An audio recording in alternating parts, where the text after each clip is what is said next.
But he got a flag down. Oofside. Everyone but the center. Offense. You're listening to Oofsides on Track and Turf Media. Talk about playoffs? But they are who we thought they were. Who's gonna win it all? Football. And who is Dunyan Rings? You play to win the game. Live from the Dieter Brock studio. Don't let these tears fool you. There's all dog around this mug. Here's the crew that's bringing it all to you. And I wish we had like a famous Dieter Brock sound clip that I could put in the intro right after we announce the start of this show from the Dieter Brock studio. That's right, it's Oofsides. We're back, week 12. How y'all doing? The light has gone out of my life. Send help. I'm doing pretty well. Must be nice. It's a nice role reversal for once on this show this season. I really so- started coming on this show at the worst possible time.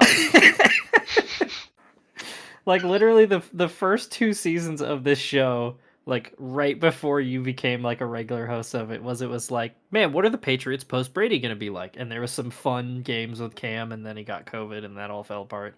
And then that first year with Mac Jones, and it was like, all right. And then it's been nothing but pain since then, it seems like. Oh.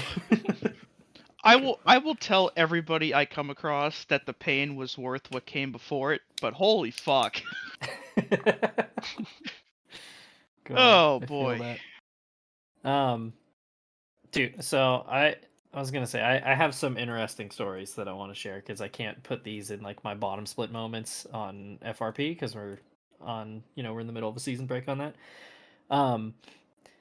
So I had a moment this week where I realized that I'm getting old, and it was because I ordered a little like portable hand vacuum to like clean up cat litter because this orange idiot is a terrorist and I love him to death. And I was like genuinely excited at work when I got the notification for my vacuum coming in the mail. And then I was like, damn, what happened to me? I mean, I have a favorite spatula when I cook now. I get the vibe. I know, I've been like, damn, I should ask for like a griddle for Christmas instead of just, buying myself one for $30 at the grocery store. Like, like that's what I'm thinking about. Also, If you take enough Ambien, everything you buy will be a surprise. That is true. You might be onto something there. Oh my god. You can be your own secret Santa. Why did I buy a Laserdisc player? I Why don't the even fuck own a not? Laserdisc. Speaking of the orange idiot, he knocked over his cat tree earlier and just about yard sailed my fucking TV. So that was fun. He got some weapons grade zoomies and then just like ran into that and knocked it over. Turning into an ICBM with the C standing for cat. Pretty much. The other realization I had, and stick with me on this, I think I might be Italian. And the reason why I'm thinking this, forget about it. More on that later. So have you guys ever seen that video where the girl who's dating an Italian guy, she's like filming herself and she like breaks the spaghetti in half and he's like emotionally distraught over it?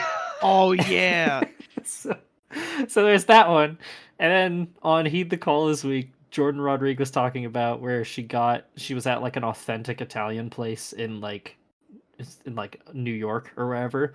And like the Marguerite pizza, I think is how it's pronounced. And when she got it, she folded the slice in half and she said that the bartender audibly gasped when she did it. Oh no. But I had my own experience like that on Tuesday morning. I like almost never have dreams, and I very rarely have nightmares. And I shit you not, I had a dream where somebody ordered a bunch of fucking pizzas, and somebody got one with mayonnaise on it, and I literally like woke up in a fucking like like distraught from it. So I think I might be Italian. So yeah. How was your guys' I'm week? eating here. So Anyway, football happened. I guess we should talk about that too. Yeah, this is football. Is this Just a paid maybe. podcast? Yeah. I mean, look, man, I don't have any other out to talk about dumb shit to an audience. So, anyway, it started on a very snowy night in Cleveland. Kill me. The Browns defeat the Steelers in a Thursday night game that turned into a snowball in the blink of an eye. Jameis put the team on his back, throwing for 220 yards in blustery conditions, while Nick Chubb hauled in 2 touchdowns, including a game winner. As for the Steelers, the sudden weather nullified the ground game, and while Russ, Calvin Austin, and others tried their best to come back, it was all for naught. On the final play, Russ heaves a classic Hail Mary, which ends up near nobody in particular, while George Pickens decides to embark on a side quest and beat the shit out of Greg Newsome. Browns 24, Steelers 19. Russell Wilson fucking died on that last play. Dude, oh my god. Dude, okay. When I was watching that live, I can't remember who it was who hit him. But I saw him just like run through the gap and I was like, "Oh no." And like I posted in Discord about it. I was like, "Guys, Russell Wilson just fucking died." And then I saw everybody else react to it when they saw the replay. The ball hadn't even hit the ground yet, and we were all losing our shit about the fact that he got hit so hard. But oh god. Honestly, like all the in-game action aside, my favorite part of this entire game was the fact that like at the start of the third quarter, it was like flurries and barely snowing, and then by the start of the fourth, you couldn't even see the markings on the field anymore. Yeah, So I the love same- snow games, man. We got the same weather here, and it's amazing how quickly it just turned into a clusterfuck like that. Yeah, there's somebody posted a picture where it's the game at one point and then the game 10 minutes later and it's like, oh, there's like a light drizzle of snow coming down, and then it was like, oh, we can't see. It was belting down snow. I haven't seen that in a long time. It's It been a was minute since we've had an insane. NFL game do that. Like, there's been games where it's been played with, like, snow on the ground that fell on a previous day, but it's been a bit since we had, like, a game where that much snow fell as the game went on. And, that's probably my favorite football weather. And I'm glad we absolutely. saw that. I'm surprised that the first snow game of the year was in Cleveland. You know, you usually get that in Buffalo or Denver or something. We got it off at a lake for once. Yeah. And all that's gone. It's already back into the 50s out here. That is so It's wild. ridiculous. It This was like a game message gave from me the gods to help the Browns. Yeah. If God's a Browns fan, then that really makes me want to evaluate a lot of things. Makes some things make sense, though. That's Yeah. true. This game had one of my favorite visuals, which was Jameis Winston ditched his visor midway through the game. And like every time he was lined up under center and they do the like end zone camera zoomed in on him and he was just like squinting because he couldn't get, because all the snow was in his eyes. Shit. It was so funny every time they did that. Yeah, this this is what Jameis Winston is gonna do. Is he's like the new Ryan Fitzpatrick, where a couple times a year he's gonna tease you and like, look at what I can do sometimes. Because this was, I think he said, the first time he's ever played in snow in his entire life. Because you think about, he went to Florida State in college, and then played in Tampa for like the first 5 or 6 years of his career, and then was playing for New Orleans, so he was always in a dome at home. Yeah, he kind of answered the call. Had a like surprisingly great game in the snow. Had a just absurd touchdown where there's a really good picture of him literally just landing on his head as he goes into the end zone. But he did try so goddamn hard to Jameis Winston it up with a just truly hideous interception at the end of this game. Oh my god, that was bad. It was so bad. And luckily the defense, I don't want to say bailed them out, but got them the ball back, and then they led this quick drive down the field, and then it's Nick Chubb who scores the 2-yard touchdown to put them on top, and then the 2-point conversion to make it a 7-point game or a 5-point game at that point. But or no, sorry, they didn't get that was the one before that. They got the 2-point conversion. Ignore me. Yeah, I mean, this game was just one of the coolest games of the year. I feel like, in my opinion, just from an aesthetic appearance. Vibes were off the charts. They were. Al Michaels finally got something entertaining. Yeah. This was also the first time that the Browns have won consecutive regular season games against the Steelers since 1999 and 2000. What the fuck? Like, this was, like, in their entire franchise history, low-key a monumental win for the Browns, as crazy as that sounds. Every time they've beaten the Steelers in the last 24 years, they lost their next game against them, and they finally won their second straight against them in the regular season again. Dude, it's weird how, even though the Browns have been a mess and are at a pretty low point right now, they have 2 of their 3 division rivals numbers, because Joe Burrow has always stunk against them, and he's only beat them twice, and he's played them like 10 times. And now, like you mentioned, it's 2 in a row now against the Steelers. Like, the Ravens and they beat the Ravens this year. Yeah. Like, it's just this team makes no sense. It's so weird. Yeah, I think they may be okay. 3-8, but 2 of their 3 wins are against playoff teams, and just as only the Browns could do. Yeah, pretty While much. losing to the Raiders and losing to the Giants and losing to the Cowboys, but no, you beat the Steelers and the Ravens. What the hell, man? Oh my gosh.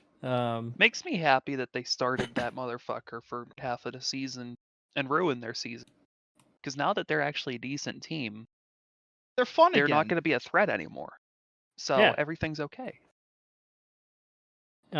Dude, the weirdest part about this game too, as I mentioned, I was like, well, I've been watching this game and just like enjoying it, and I described it, me finding myself rooting for the Browns is like when you start talking to one of your ex-girlfriends again, and it's like, you know, there's a reason why you stopped talking to each other, but you're like, yeah, but maybe this time it'll be different.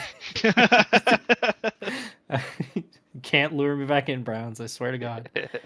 I think the most shocking thing about this game, though, was the Browns completely eliminated T.J. Watt from the game. Like, he did not have a single sack. I think he only had maybe 1 pressure the whole game. He was a complete non-factor. Doesn't surprise me when they double team him the whole time. Yeah. That was still remarkable, though, because the Browns, like the Steelers, have been very short-handed on their offensive line this year, and even with that, they were able to completely neutralize him for the entire game, as well as neutralizing the Steelers' running game. Like, Najee could not get anything going the entire night, nor could Jalen Warren when they put him in. Which I have a feeling is because of the snow. I mean, a lot of times when you get inclement weather, you tend to lean on it, but they just couldn't. They went more to the passing game when it started snowing. You could tell everybody was kind of slip-sliding around. Yeah, I was going to say, Russ still nearly threw for 300 yards in the snow. Like, it I was clearly surprised didn't affect him. with how hard it was coming down that we didn't see any more picks. Oh, yeah. Well, I think a big part of it, too, is, like, the Russell Wilson is known for throwing those, like, high rainbow arc balls, which are I don't want to say very easy to catch, but it kind of slows the passing game down a little bit. And I think this was, like, a prime example where it can work in adverse weather. Yeah, it's not like a bullet pass that can get. Yeah. Yeah. So, who knows what's going on in the AFC North? It's still weird. Are the Steelers still going to the Super Bowl? Probably. Okay, that's good to know. I'm still thinking about George Pickens beating the shit out of Newton. Actually, yeah, we got to talk about that before.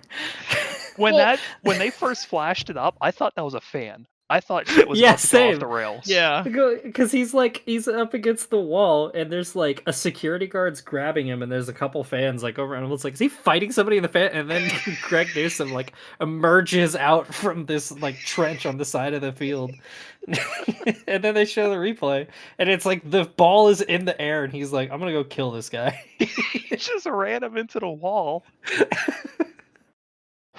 I think they should get rid of They should do the arena football thing where they should get rid of the sidelines and just make it a wall. But more like the boards in hockey. Have the fans all the way up against it and everything, and have the line Yeah. changes over to bench. Oh my gosh. I'm Uh, down I for also loved his quote after the game where he basically crashed out and was like, yeah, the Browns aren't a very good football team, and they only won because they were in the snow. And it's like, well, you still lost to them. that. Yeah, you were in the snow too. Like, you were all in the snow. If you just got outplayed, buddy. Like, Yeah. Welcome back, Chase Claypool. that man is so fucking no, funny. because George Pickens can catch the ball. Yeah. Yeah, that I was gonna say that's like the one thing about Tomlin's teams that I've definitely noticed is a problem is like I don't want to say no accountability, but like because Chase Claypool basically said the same exact thing after their playoff loss to the Browns 4 years ago, and it was like he's like, oh well, they suck. They're just gonna get stomped by the Chiefs anyway, and I was like, yeah, but they just kicked your ass. So what does that say about you? Pickens has the talent and the stats to back up what he says, though. Yeah. It was still kind of a dumb thing to say, but like I would take him saying it a little more seriously. Yeah, I was gonna say it's not a good look. Like it's just kind of the whole culture of your team is if your response to getting out physicaled is to be like, oh fuck them, they suck. And it was like, well, Hit You the lost. gym, man. Bucko, get better. yeah. So, and I like George Pickens, but yeah, but we'll He's see. chaotic neutral. It's He really is. it's a diva wide receiver. That's what's gonna happen. Yeah. Yeah. So, anyway, on to You Carolina. know what else? Yeah, you know what else happened? Football. Yeah. The Chiefs marched into Charlotte for a date with the Cats and escaped with a win reminiscent of the Pats. A game that nobody saw them winning by a nose, but it was once again won on their place kicker's toes. Mahomes and company inch closer to clinching a playoff spot, while the Panthers sink further and continue to rot, as the Chiefs somehow escaped Carolina with a 30-27 win over the Panthers. And my God, was I rooting so hard for the Panthers at the end of this game. Dude, I thought they had it. We were so close. Yeah. So I do want to start this by talking about Bryce Young and the Panthers, because there's a really interesting point on Heed the Call this week that when they talked about the Colts and Anthony Richardson having another stinker game, and Connor Orr was basically like, why is there this like contingent of people in NFL media that are so protective of Anthony Richardson against any and all criticism? Like, he needed to be benched, right? Things were not going well. Yeah. And the benching in the first week back worked. And then when they got to this game, he was like, where are these same people protecting Bryce Young? Because Bryce Young got benched, and look at how good he's looked in the last month since then. He's gone from completely untenable as even a backup to like plus starter in the NFL and went toe to toe with Patrick Mahomes. Like, Bryce Young is a perfect example of how giving your quarterback a break and giving him time to recenter, it can be really goddamn good for him. Because like you mentioned, they were that close to pulling off the upset, and it wasn't fluky. They didn't rely on, fluky turnovers and dumb things like that. Like, when it came down to the end, Bryce Young led a killer final drive, and yeah, he didn't score on the ground, or he didn't score the 2-point conversion, but still he had a great game. And it's like, all right, there's something to build here finally, and Dave Canales is doing his work. Yeah. Something I noticed that's been brought up is even while he was benched, he was the first guy on the sidelines to get to the players during possession changes. He didn't sulk, he didn't pout after the benching. He took it and he figured out how to be a better quarterback, and it's starting to pay off for him. Yeah, I can't remember if I pointed this out, but or on the show, but I watched that first game, or no, I think it was the second game. I think it was against the Seahawks when Andy Dalton was starting, and there was just multiple shots of like during a timeout and Dalton's on the sideline and Bryce Young is out there like chopping it up with him, and you could see him smiling, and they're all him and Canales and fuck, I just said his name and now I'm drawing a blank on it. The Red Rifle. You know, like it's a collaborative effort still, and he's still part of it, and he knows that it's like, you know, he's not there yet. Like Bryce Young knows what's going on. He knows Yeah. he's not playing well, and he took it on the chin. And I'm not saying that Anthony Richardson hasn't done the same. It's just frustrating to watch NFL media lose their shit over something that they were calling for in an almost identical situation. Yeah. Yeah. Anyway, that was my that was my rant. I'm glad to see Bryce Young is playing well. On the other side, Chiefs bullshit reigns supreme. Yeah. It keeps Patrick happening. Patrick Mahomes is good for exactly one rush a game that goes for a minimum of 15 yards. That makes zero fucking sense the entire time it's happening, and it took until the final drive of this game for it to happen. Yeah. Like, It's like- there is no way in hell that should have gone for 33 yards, and somehow, in a blink of an eye, they go from just before midfield to in field goal range, and even though it wasn't Harrison Butker this week, they still managed to pull it out of their ass with a kicker. This happens every single week.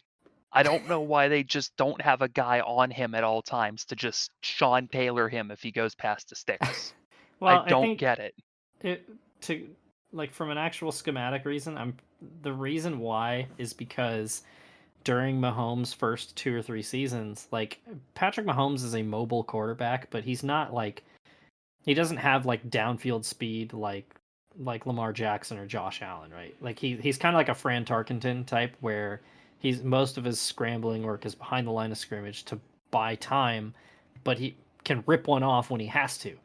And during those first few years, a lot of teams would put a spy on him, and he would just carve them up through the air, which is why he put up such ridiculous numbers. And we've seen since then that like defenses as a whole across the league have shifted to like a 2 deep safety look, and nobody wants to QB spy Patrick Mahomes because they know they're just leaving an opening in the secondary.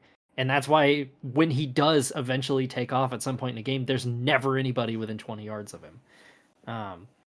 It's a damned if you do, damned if you don't thing. And it just makes it more infuriating because it's always like, okay, it's a 3rd and long. Oh, and he's 40 yards downfield already and nobody's touched him. I think of the analogy like when you're a kid and you touch the stove. Eventually, you're going to touch the stove and it's going to hurt. Eventually, he's going to go for one of those and he's going to get lit up. And he's never going to do it again. Well, and that's the thing too, is what we mentioned a few weeks ago, is the kind of like thing where he trends towards the sideline, and then not when he's a step out, but when he's, 5 yards or so, he cuts it back in field and takes off. And like you mentioned, eventually somebody is just going to be like, I don't give a shit if we get penalized. I'm going to destroy this guy. Yeah, exactly. I do want to bring up a couple defensive notes too, and one of those is, even though they gave up 30 points, the Panthers defense put up a hell of an effort in this game. Like, managing to sack Mahomes 5 times in a game for a defense that's been really banged up and doesn't have a lot of star power on it. For them to overpower an offensive line that's as good as the Chiefs is and sack him 5 times was an unreal performance in this game, regardless of the outcome. And also on the other side, the Chiefs have some much needed work to do on their defense as well, because over their last 5 games, they have allowed a 73% completion percentage when they blitz. Yeah, I was gonna. Okay, I'm really glad you said that, because I have a really good blitz stat for this game as well, and it kind of ties back into what I was saying about Bryce Young. Steve Spagnuolo dialed up blitzes on 40% of Bryce Young's dropbacks, and he was 11 of 14 on those blitzes. So like, their pass rush wasn't getting home, and they're having to rely on that. And even then, like, who previously the worst quarterback in the league was carving them up every time they sent extra attackers after him. As crazy as this sounds, Chris Jones did not record a single tackle in this game, let alone a sack. And Yeah, he I is remember their cornerstone guy on defense. I remember seeing him like visibly frustrated after that last Panthers scoring drive when they came off the field. Yeah. Yeah, I mean, like what you said, it's a Patriots-like win, and what we've been saying is this team reminds me so much of the 2019 Patriots. Like, this just seems unsustainable. I mean, the Bills already beat them, and it wasn't, it was a 2-score loss, and like that was a game where the Bills seemed thoroughly in control the entire time, and that could be what's in stake or what's in store for them come January. So they got some work to do. I'm just worried that they're playing bare minimum football to get by, since they're good enough that they're pretty much going to make the playoffs no matter what. That they're just raining. They're I forget the word I'm looking for, but they're just fucking around until the end of the season. It's like a sandbagging kind of thing. Yeah, like Jimmy Johnson before the chase would win a race at the beginning of the year, and they would fuck around, and then Chase would start, and then he would turn back into Jimmy Johnson and win 5 of the last 6 races and crush my dreams as an 8-year-old. I'm worried the Chiefs are gonna they figured out to do the same exact thing.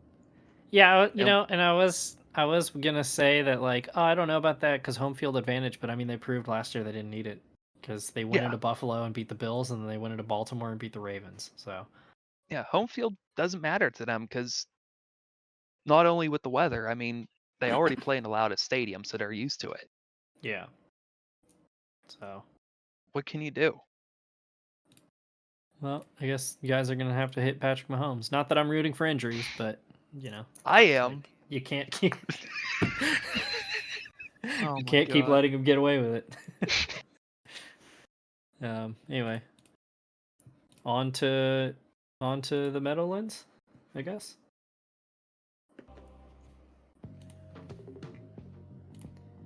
The Meadowlands was the site of one man's long-awaited return. The Italian stallion Tommy DeVito took over the starting gig for his hometown Giants as they welcomed the Tampa Bay Bucs on the day of their daughter's wedding. Tommy Cutlet's homecoming wouldn't go smoothly as Baker Mayfield cooked up the Giants' defense like a fine lasagna. 4 different Bucs will walk in here right into the end zone as this season continues to make the team from East Rutherford wish they could forget about it. Bucs 30, Giants 7. I guess you could say Tommy DeVito got whacked. That's one way to put it. Yeah, this was ugly. This was very ugly. 23-0 at the half and 30-0 after the third. Ugh. Yeah, if it wasn't clear what the Giants are doing, like, God bless Tommy DeVito's heart, but they're not trying to win football games right now. Remember when I said earlier this year that the Giants aren't bad, they just suck? Yeah. The Giants are bad. Yeah, they're bad. They weren't at one point, but there were some pretty damning quotes after this game, mostly by Malik Neighbors. Dude, do you still have that pulled up? I don't have it pulled up, but I will paraphrase this the best I can remember. It was something like the result is the same. Like it wasn't like he basically defended Daniel Jones after he'd already been cut. More on that later, where he was like, "Yeah, well, we got rid of DJ and the result's the same. So now what?" Yeah, is effectively what he said. He was never the problem. He's not a great quarterback, but he was not the problem. No. Yeah. And more on that later, obviously, because that news dropped after we recorded last week. But Daniel Jones did ask for his release and was granted it. And so, like we said, that was his final snap as a New York Giant. Yeah, there's a lot of speculation on whether or not Brian Daboll's like in on what's going on right now. And one of the interesting points I heard described is like if like Brian Daboll will be the head coach next year if he's like a good salesman, essentially if he doesn't like do the Joe Judge thing and just start losing his shit by the end of the year. Because a lot of people forget that Joe Judge was pretty safe, and then he had that infamous rant where he like shit on Ron Rivera and then just like completely lost control of the narrative. And in the span of 3 weeks, it went from like, okay, well, we'll give him a third year to he's gone the day after the season's over. The lasting memory I will always have of Joe Judge is when they ran a quarterback sneak on 3rd and 9. Two did- consecutive quarterback yeah, sneaks. They on did second on and third second down. and third down, yeah. And it should also mention from their own like 10-yard line. Which I mean, it's not all that different from Brian Dable having Daniel Jones kneel on a 2-point conversion. Now that I think about it, but yeah, I mean, this team is such a mess. DeVito did have to leave the game with injury at one point. And then you have, of course, Baker Mayfield doing the Italian hand celebration after he ran in for a touchdown. So that was a good one. Rockstar. Had a good quote about it too, where he was like, "Yeah, it's a tribute to him." So, I do love too that the Bucs had all 4 of their touchdowns all be from rushing, and that they were from 4 different players. And one of them had more carries than yards. It's very satisfying to look at. It is. Yeah, and considering what we're going to talk about in a later game, like, you know, the Bucs came into this game on a 4-game losing streak. Now they're back up to 5-6, and you look at their record over the next few weeks: Panthers, Raiders. They still have the Cowboys. They have the Panthers again, and then the Saints. Like, all of a sudden, there is a road for them to win the division.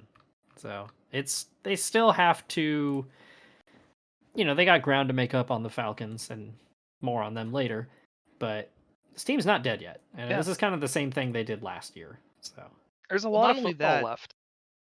They got Mike Evans back in this game as well. And while they're not going to have Chris Godwin for the rest of the year, having Mike Evans back at a minimum still boosts this offense up from where it has been the last couple of weeks, because he's Baker's basically had half of his pass attempts going to running back since week 7.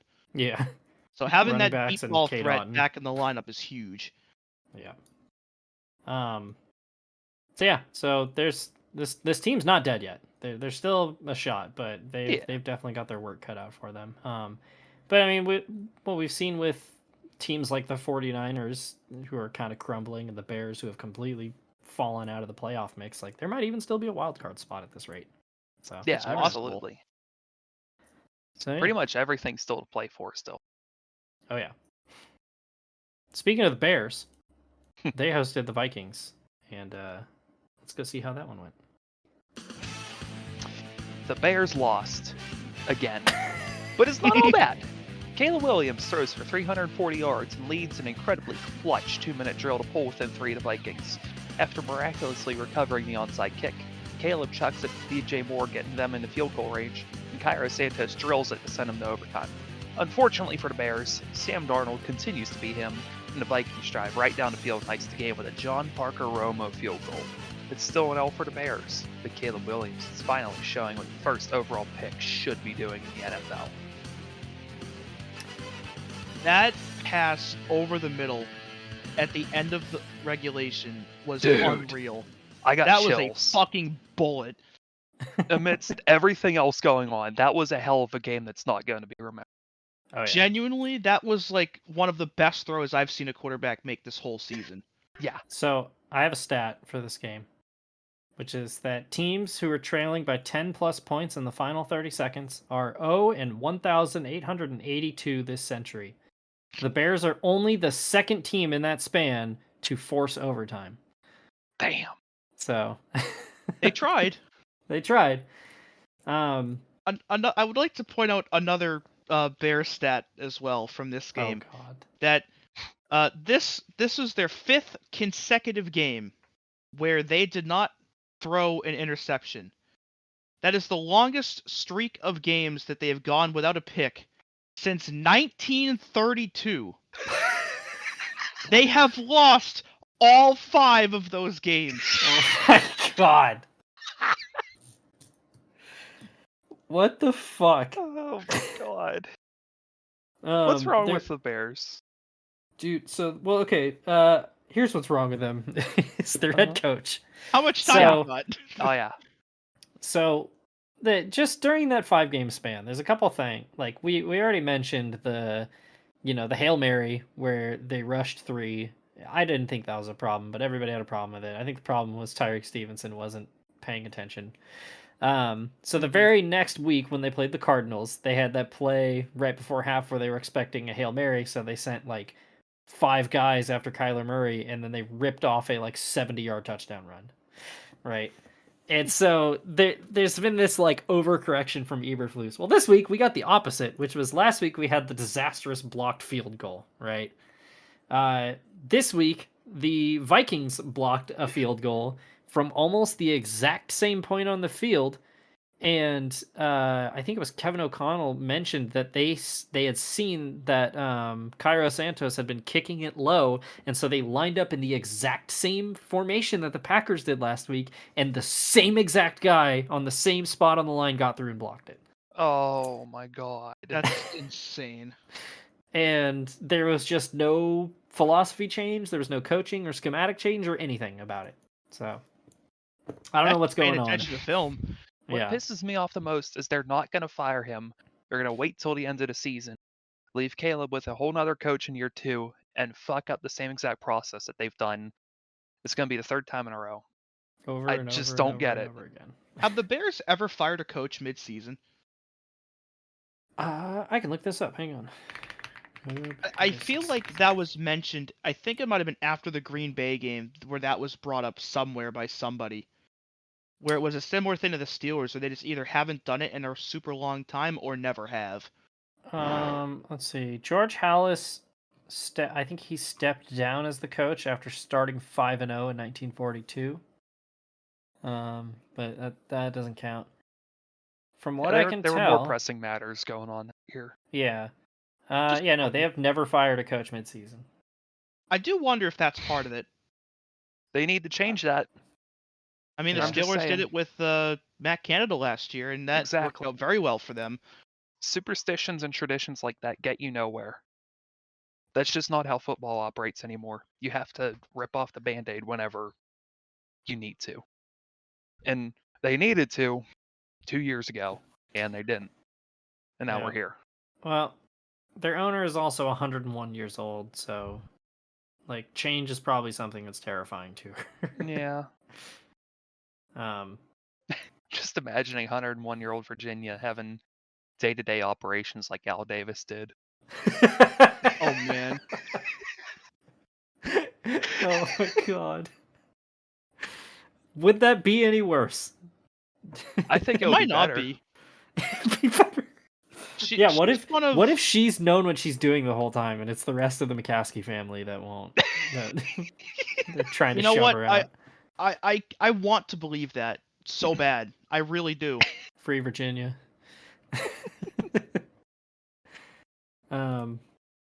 God, yeah. I mean, it is wild how quickly this Bears season went off the tracks. Like, you know, the firing of Shane Waldron definitely helped. It needed to happen, but it's Yeah. it's just not enough. Now they of a have change. Now they have to do the head coach. Yeah. I mean, at this, yeah, the problem is, like, you can look at this optimistically and be like, hey, they got a good quarterback. They're going to get a good draft pick next year. But there's no historical precedent to make us think that they won't fuck it up. Yeah, exactly. Yeah. Yeah. Such a Um, frustrating team. They have so many good pieces, and then everything else fucks it up for them. Yeah. Like always. On the other side of the ball, great game from Sam Darnold. 330 yeah. yards and 2 touchdowns. Didn't fumble. Our boys Yeah, figuring no it out. turnovers in this game for him. Oh yeah. Led a killer drive in overtime to set up a game-winning field goal. So big shout out to Darnold. I don't know where he's going to be next year, but it's pretty cool to see. I Yeah, think he's Vikings earned were- himself another few years in the NFL at least. Oh, Oh, yeah. yeah. I mean, somebody's going to pay him big in free agency Yeah. next year. They are 9-2 and they're 5-1 on the road. Somebody's definitely gonna pay his ass. Yeah, I mean, they're a game behind the Lions still in the division. Like, we keep talking about the Lions as this juggernaut, and the Vikings are still just hanging there right on their tail. So, You say that, but I get the same vibe from the Vikings as I do from the Chiefs right now, where it feels like they're on edge about every week.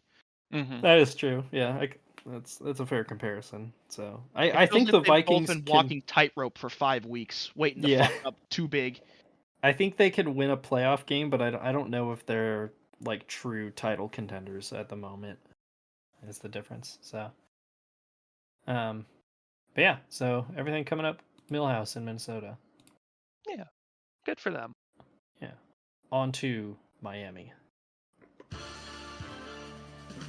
Recently, when the Pats have gone to South Beach, their bad play has quickly put the game out of reach.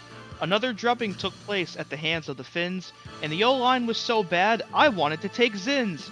With Tua back in the lineup, Miami looks fine, but Drake May can't do it all, and the Pats are 3-9, as the Dolphins beat the shit out of the Patriots, 34-15. And before we go any further, I hope to fuck that Demontre Jacobs and Vidarian Lowe were not allowed to board the plane back to Foxborough.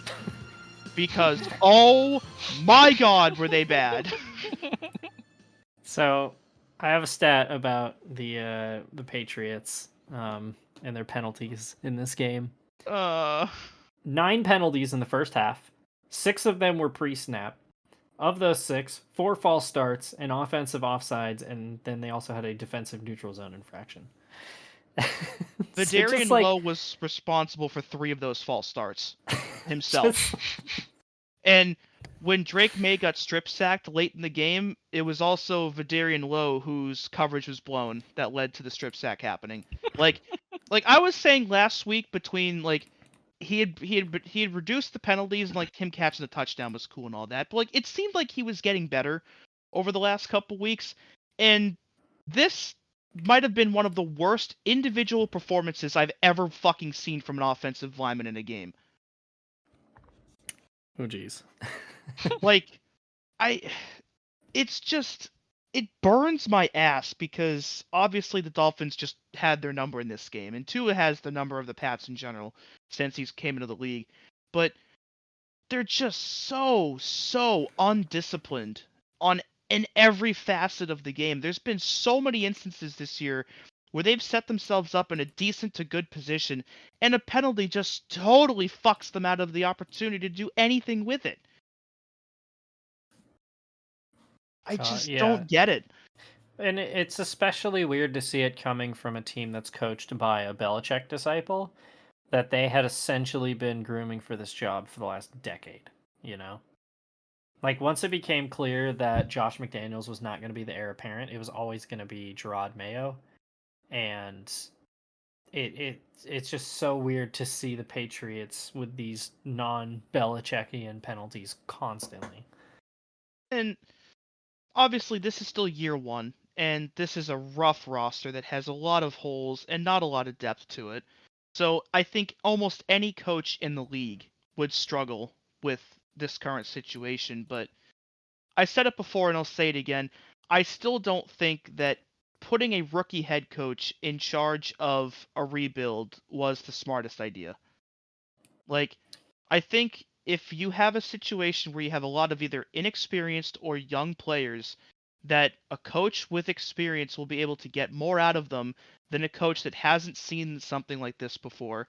And so, as I was watching the game, and again, that's not an indictment on Gerard Mayo. It's not his fault he's never been a head coach before. But as I was watching the game, I was thinking to myself, if they had hired Mike Vrabel, would they be making this many mistakes? And I think the answer to that question is no. Yeah,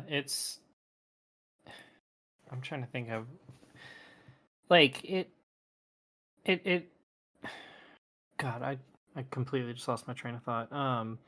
Had to do with basically, like, this team needs, like, fresh ideas, and hiring within didn't seem like the way to go, maybe, when Belichick left. Or I should say when he was let go. Because there are, like, from what I've heard, the rumors that Gerard Mayo could be let go are mostly from the outside, and I don't think Robert Kraft is looking at it. It's just, I don't think that'll happen. Yeah, and I don't think it'll happen either. But it's also very frustrating still. Yeah. Because even though, again, this roster is relatively weak, I mean, I still think they could have at least gotten another win, maybe 2, by this point, with how close they played some of their games. Oh yeah.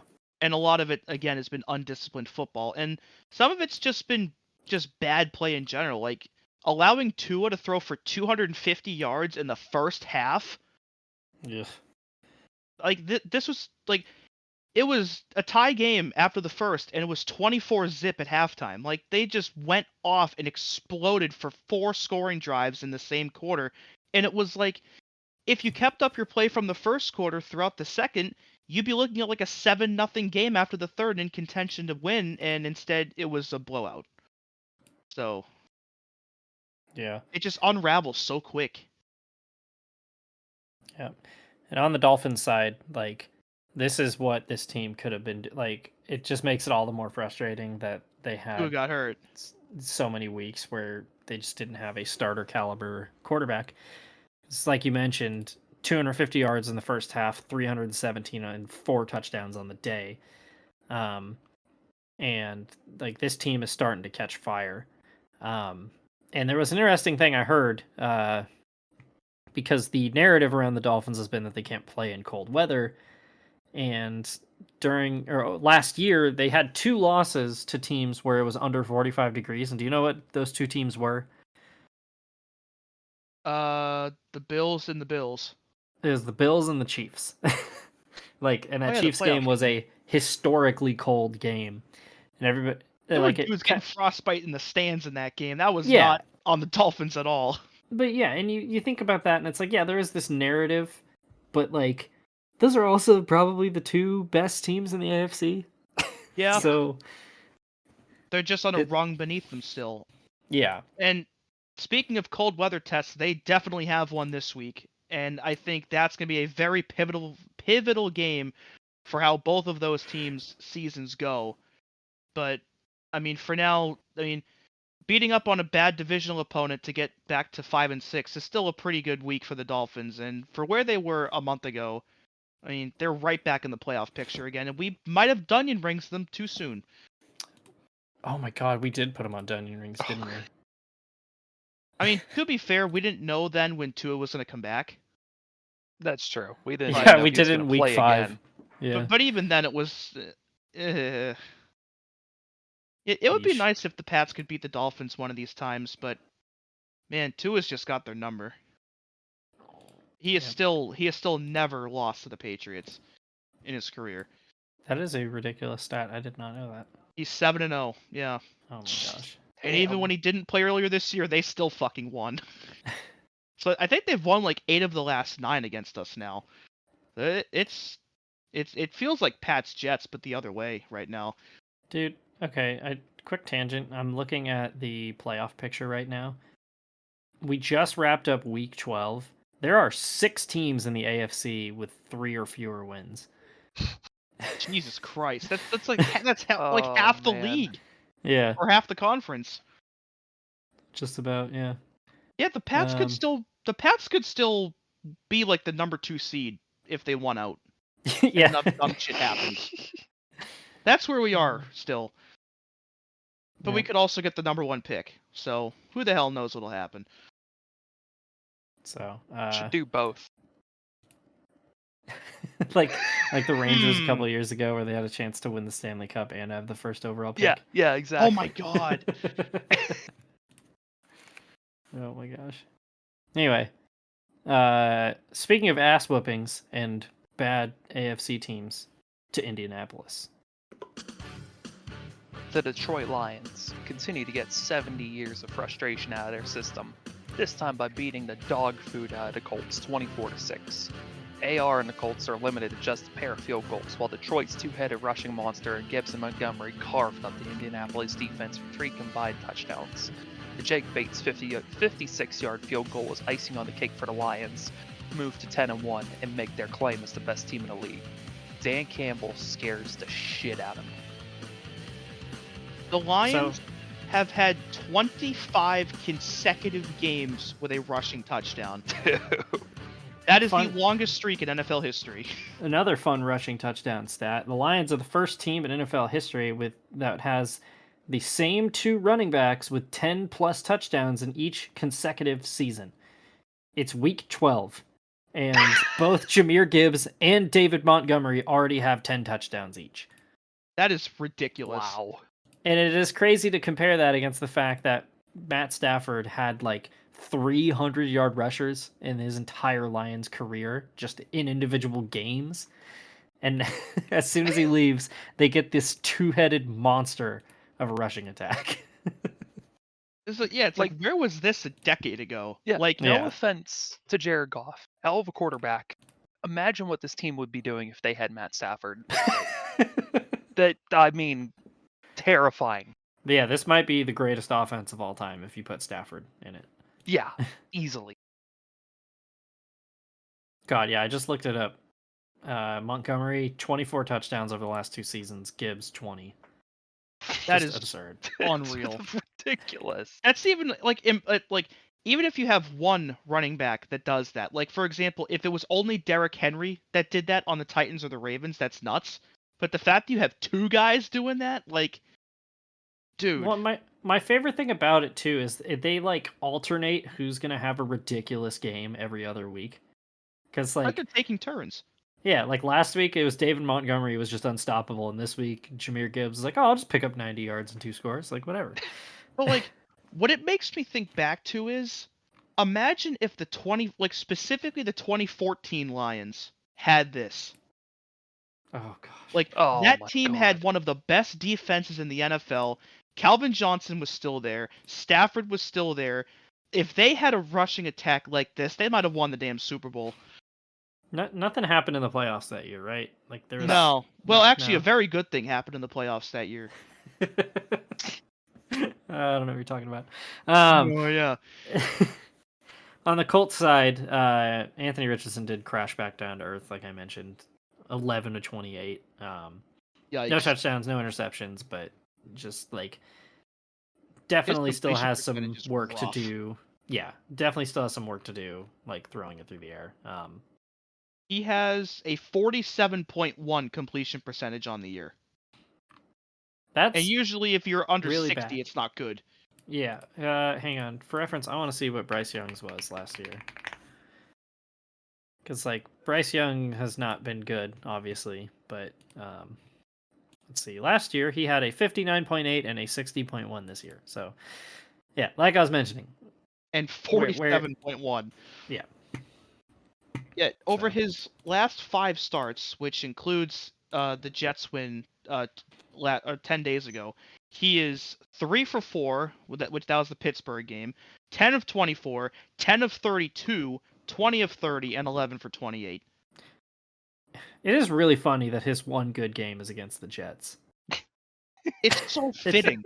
It really is. It's so fitting. Couldn't happen to a better team. Nope. But I mean, obviously the Colts are not great, but they're 5-7, and they're still in the thick of the playoff race because nobody else wants to just stake a claim to it. Yeah. Like they're still there somehow, Somebody has to win that division. and somebody's got to get the wild card. Yeah. We may end up with an 8-9 wild card in the AFC this year.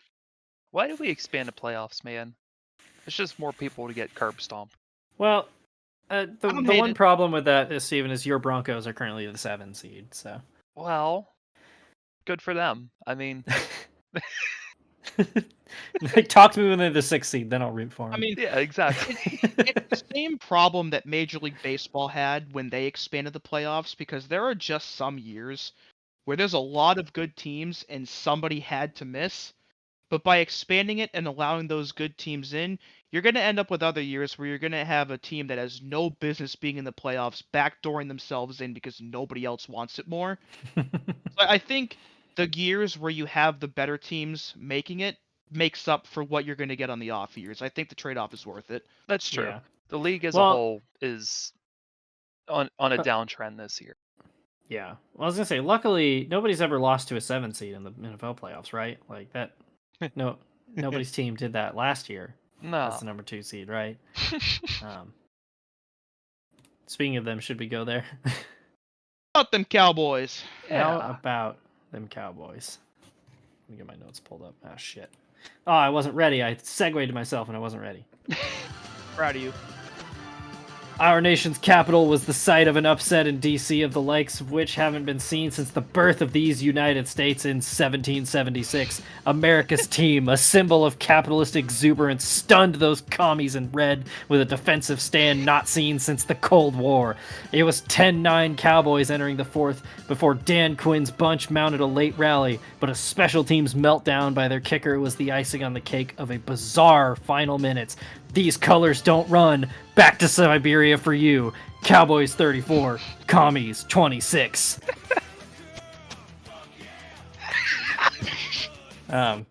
This was the What first the game. hell?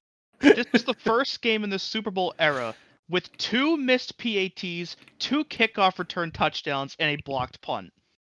This game had everything.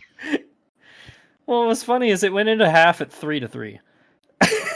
And They it was basically 10-9 going into the fourth. they played an entire game in the fourth quarter. Yeah. It's like I that, mean, that Vikings-Ravens game like 10 years ago.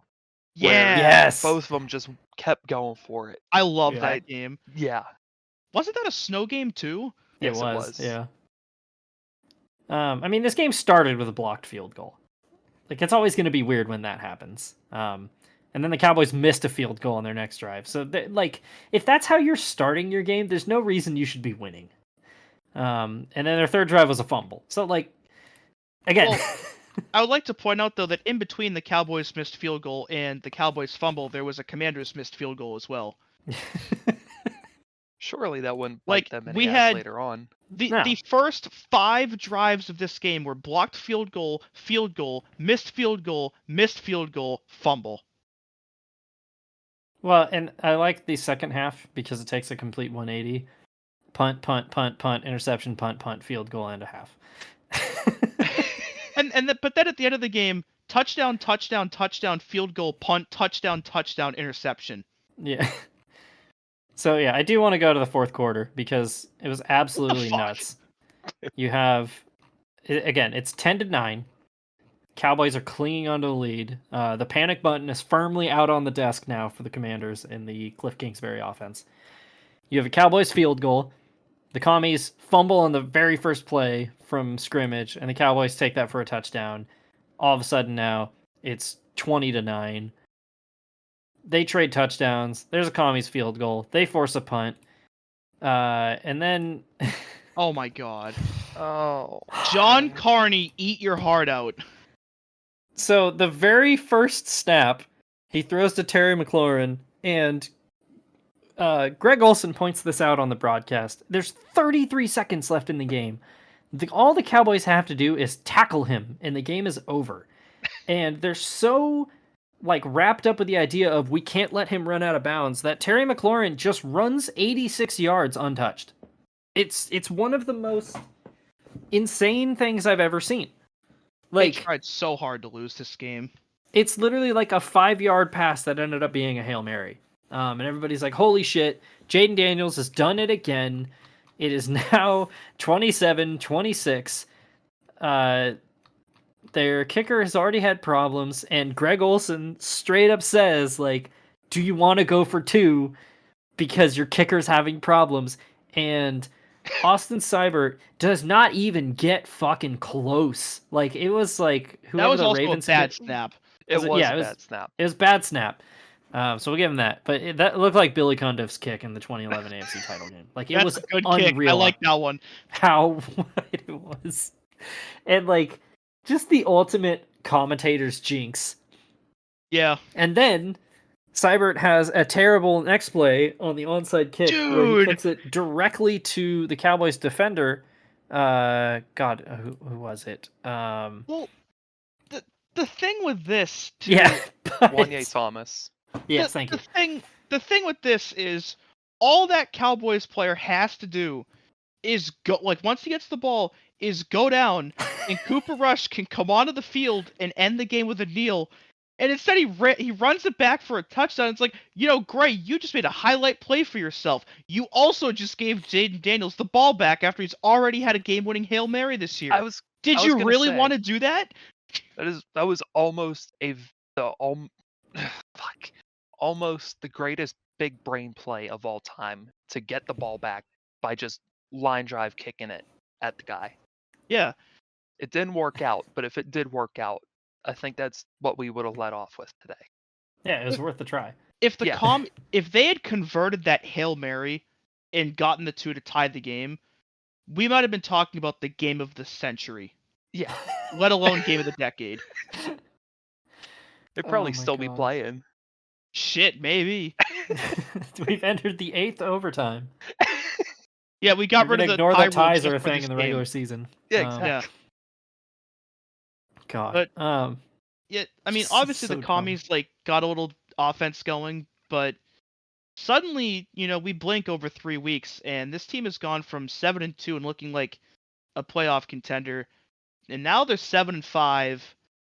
Yeah. Which they still haven't had their bye. Now, technically, they have 2 in a row because they played the Titans this week. But You'd think. I think this is a team that's getting worn out, and really, nobody expected them to be this good.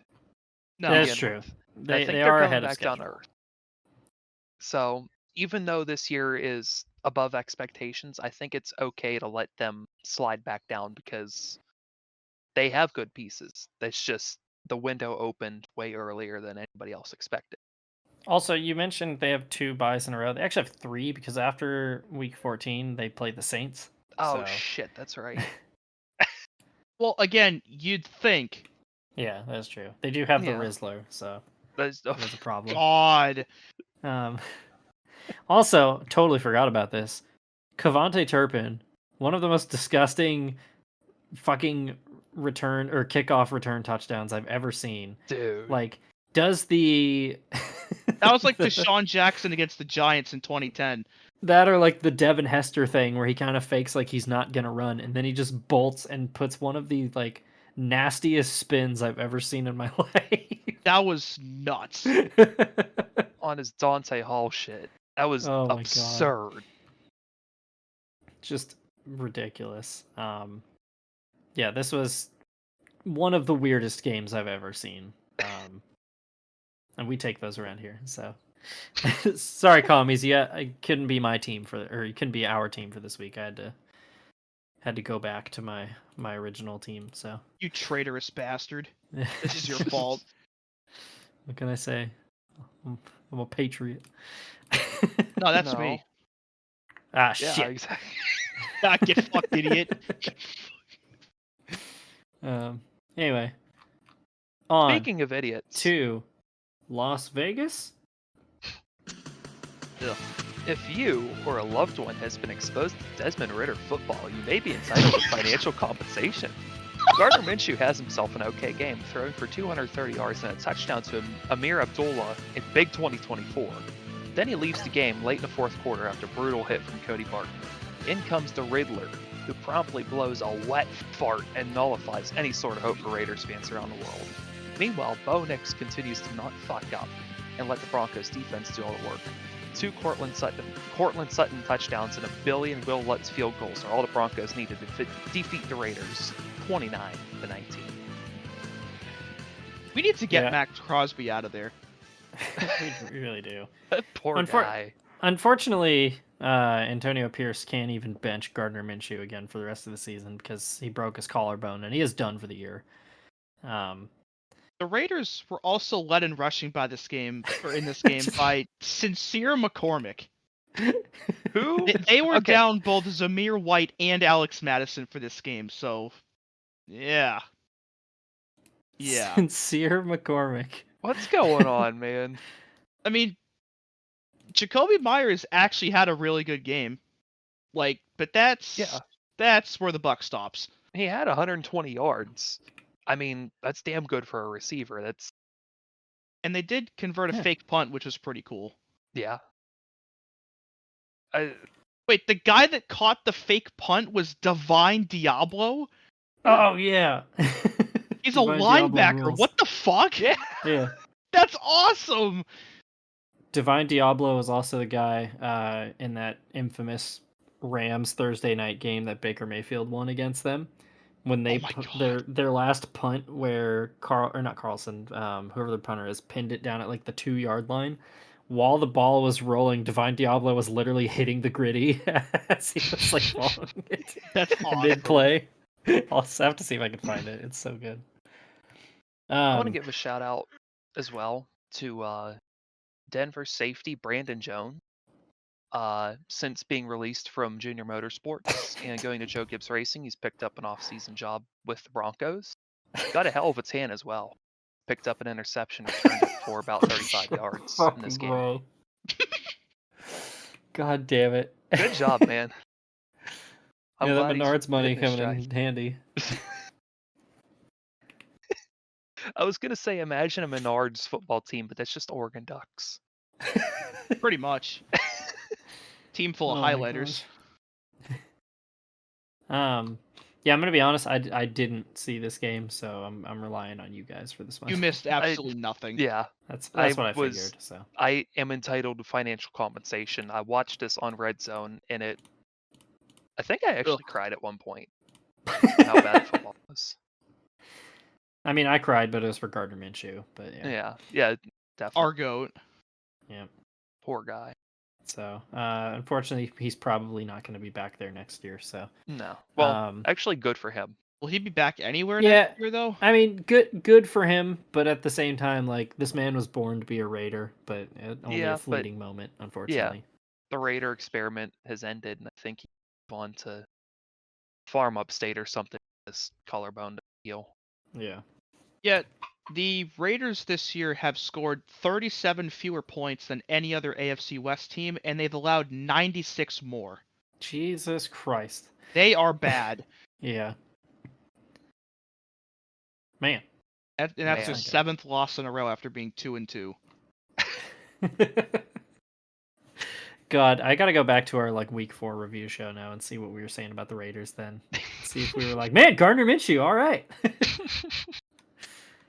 Yeah, Vibes are for none of that continuing to aged well deteriorate. at all.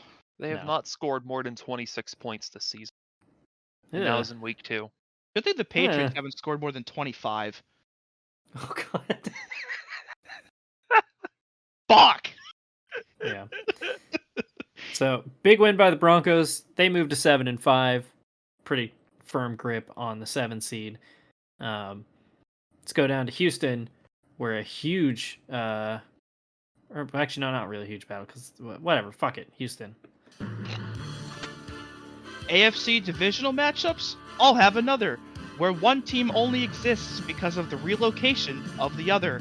One of the weirder games of the year took place in H-Town, and more bad kicking turned this one upside down. Both teams made mistakes that cost them in the game, but the team that's worse recovering better? That's kinda lame. The Texans have a number to call after a performance that poor, 281-330-8004, as the Tennessee Titans defeat the Houston Texans 32-27, and this might be one of the letdowns of the year by a playoff contender. Yeah. First Did off, you guys plan that? first game-ending safety. Yeah. I think we need to start off with that. Poor Houston, Love it. man. Yeah, this was so this is like the second or third good game in a row by Will Levis. Still threw a There- god-awful pick in it, though, because he's due for one Yeah. of them every game. He he was feeling a little like pent up because he didn't do that last week, and he actually had a really funny quote before this game where a reporter asked him about like his improvement over the last few games, and he was like, "Yeah, I haven't thrown any underhand balls or chest passes." So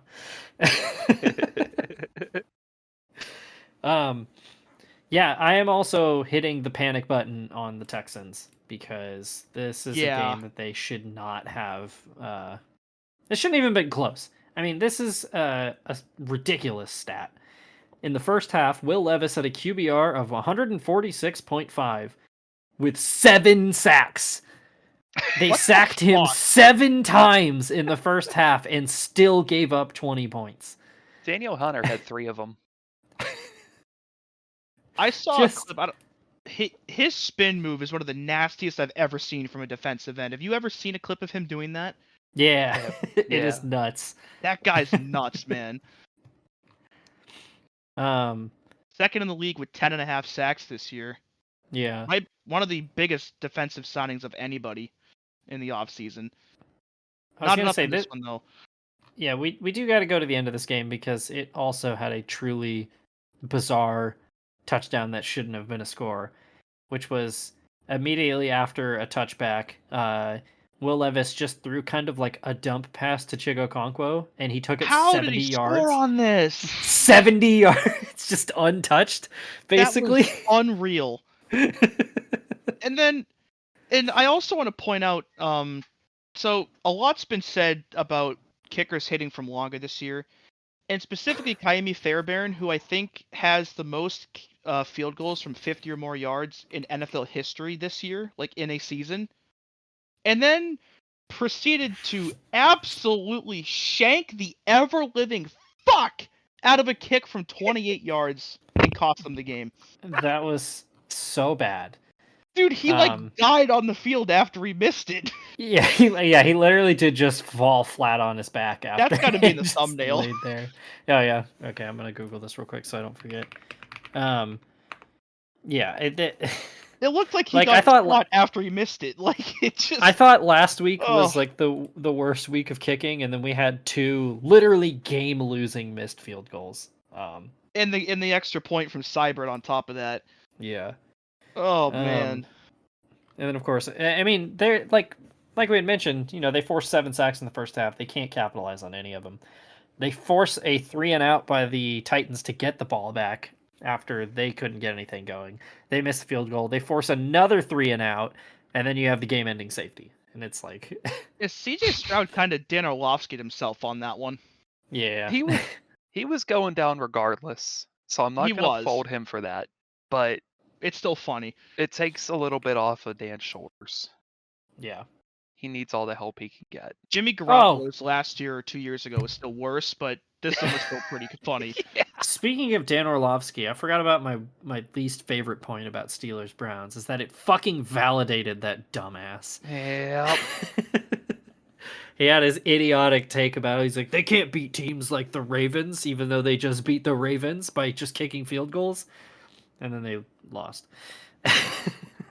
It feels like for every smart thing Dan Orlovsky says, he says 3 other things that make you scratch your head and wonder why. Yeah. They scored touchdowns and they lost. Yeah. So if they kick field goals, they win. Yeah. So he was if anything, technically yeah. right. Or no, he was wrong actually, because he said, yeah, get fucked, Orlovsky. Oh man. Yeah, what God. a very, very big missed opportunity though for the Texans. And I mean, they're only 2 games clear of the Colts still. If they continue to struggle, this division's not a lock for them still. No, not at all. Yeah, I mean the Colts are a pretty middle of the road team as well, but a lot of people expected the Texans to be Super Bowl contenders, and they've regressed this year. Yeah, well, So, they're definitely feeling a loss of Stephon Diggs now. oh yeah, Oh yeah. I think they planned most of their scheme around him, and now he's gone. yeah, And they're reeling at this point. yeah. I Which think I mean, Nico Collins is back, which has helped, but yeah, it's not the same. I also think one of the biggest winners of this week was also the Jaguars because they jumped like 3 spots in the draft order despite not playing. In part because the Titans won. As it turns out, not playing football can be beneficial for you. Would you Also, look at that?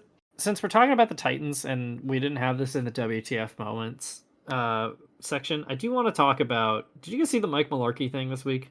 Yes, I I did did. not.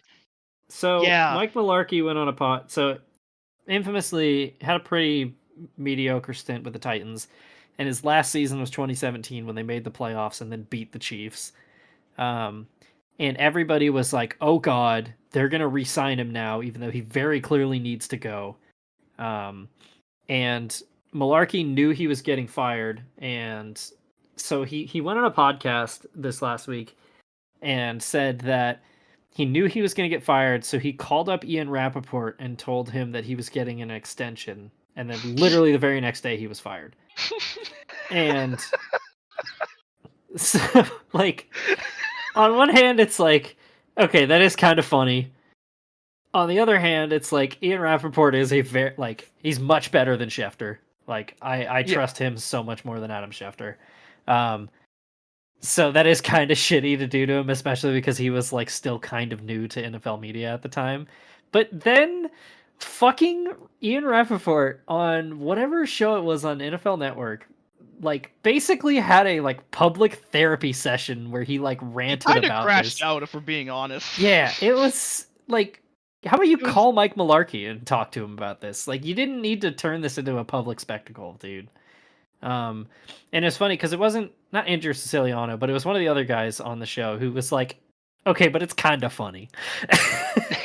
I mean, it is kind of like, I feel bad for him because that is Yeah. kind of shitty, but it's kind of funny. It's Yeah, pretty but at the funny. same time, it's also been 7 years, and it clearly didn't affect your career, Ian. Like, you're I'm doing gonna say, fine. like if there's anybody, like if there's any news I'm looking for, any signings, whatever I'm looking for, he is always the first person I go to Yeah, exactly. if something's Yeah. happened. Like he is the pinnacle of NFL media. So like, yeah, in the long run, it didn't affect him. Like, I think it would, like, to me, it would have been one of those things where, yeah, you wouldn't find it funny at the beginning, but when you look back on it, you think it's funny Yeah. all those years Yeah. later. Like- But it was kind of funny that he could tell he was still rattled by it 7 years later, and that he still thinks Especially- about it clearly.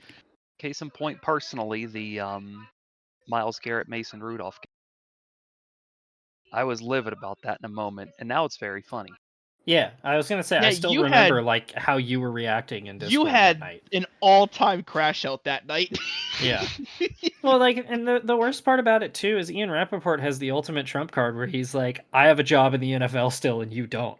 You know, like Yeah, did Mike it was just Mularkey crazy even- to me that he's still pissed about it 7 years later. Did Mike Mularkey ever get another job after he got fired, or was that the end of his coaching career? I'm looking this up right now. I don't know. He was the tight ends coach for the Falcons in 2019. That was it. So Oh, he retired actually, after that. So. Now that brings up an interesting point, though, for me. If the Chiefs win that playoff game and not the Titans, do they stick with Alex Smith for another year? No, I think Smith was gone You regardless. think he was going to get traded anyway? Yeah. Yeah, I think so. Unless they did, like, they went on this crazy Super Bowl run, maybe Mahomes sits on the bench for another year, but it was always going to be Mahomes' job. Because Mahomes played Week 17, and everybody was like, holy shit. like it obviously wasn't what he would become, but everybody was like, okay, I see the template. Yeah. So, You get the vision. yeah. So, and that was Titans Texans. Yeah. Anyway, on to Seattle. In a game to decide superiority in the mosh pit that is the NFC West, the Seahawks welcomed their fellow birds into Lumen Field on Sunday. Fittingly, both teams preferred to do their work through the air, with the Seahawks jumping out to a 7-3 lead before half. Late in the third, Kyler Murray threw a disastrous pick six to Devon Witherspoon to put the Cardinals down 10. Clinging on to hope with 15 seconds left, Jonathan Gannon elected to kick a field goal on second down, only for Chad Ryland to miss wide left and end their hopes at a win, and handed the Seahawks the lead in the division. Seattle 16, Arizona 6. That was Kobe Bryant that got that pick, not. Ah, shit. You're right. This game was ugly as hell. That was the wrong interception, wasn't it? Hang on. So, I have to admit, when I watched that field goal get missed, the very first thing I said was, "That's the Chad Ryland I know." I had a flashback watching that shit miss. Is that his first miss since he's been a Cardinal? I feel like I it think it is. was the second one. I'm gonna look this up. Hang on. Heading to the stat truck. Give me a second. Oh yeah, he's 13 of 15 this year, but he's perfect on extra points, Oh, okay. which is still pretty good considering the other kicker struggles this year. And if we're being honest, I don't think this one really affected the outcome of the game as much No. either. No, But it it's was still- a it's still it was a fun to play prayer. laugh at. Yeah, it was a like it got to the point where they're like, we're not gonna have time to get a second possession, so we just got to kick it here. and then that didn't even work out. But that was just to like cling on to anything they had left, because the Cardinals, whose offense has really been on fire for the last few weeks, just could not finish a drive in this game. Yeah, Kyler had 285 yards, and Trey McBride had a monster game, but they just could not find the end zone to save their life in this one. And it also didn't help that they could get nothing going on the ground at all. And actually, neither did the Seahawks. They combined, both teams, for only, I think, 104 yards or 114 rushing yards between both of them, all over the air. It was a very, very clearly like what they were going to do, and it was going to be through the air. And speaking of through the air, it's time for the Greg Dortch update. 'Cause he is Greg Dortch, short king, proud of Glendale's football team, scoring all the touchdowns for you, punt return man, kickoffs too, he's Greg Dortch. Greg Dortch, 1 reception for 5 yards. He also returned a kickoff for 19 yards, and had 1 punt return that he gained 0 yards on. And that was the Greg Dortch update. Good for him. Yeah. On the Seahawks side, nothing about the NFC West makes sense, because 2 weeks ago we were like, man, the Seahawks are in trouble. They're 4-5. They started out 3-0 and then went 1-5 after that. Like, what's wrong? Now they've won 2 in a row against divisional opponents, and they're leading the division. So who the fuck knows what's going on over there? We're probably going to have a playoff game in Seattle this year. All 4 NFC West teams are within 27 points forwarded of each other and within 32 points allowed of each other. Jesus Christ. And they're all within a game. Like, this is truly the most mid-division of all time, I think. They're crabs in a bucket, man. They really are. Nobody wants anybody to succeed. I like the Niners, too, which we'll get to in a minute, having a point differential through 11 games of 0. Perfectly balanced. As all things should be. Yeah. I'm going to be honest, I didn't have much else to say about this game. Nothing else really happened either. Yeah, It was a football game. The first half of this game was very dull. So. I like James Conner having 7 carries for 8 yards. He led between the 4 players that had rushing attempts in this game. He had the most carries and the fewest yards. Love it when that happens. Truly yes. a Jerome Bettis performance minus the touchdown. So yeah, the Seahawks now jump all the way to the number 3 seed. What the fuck, man?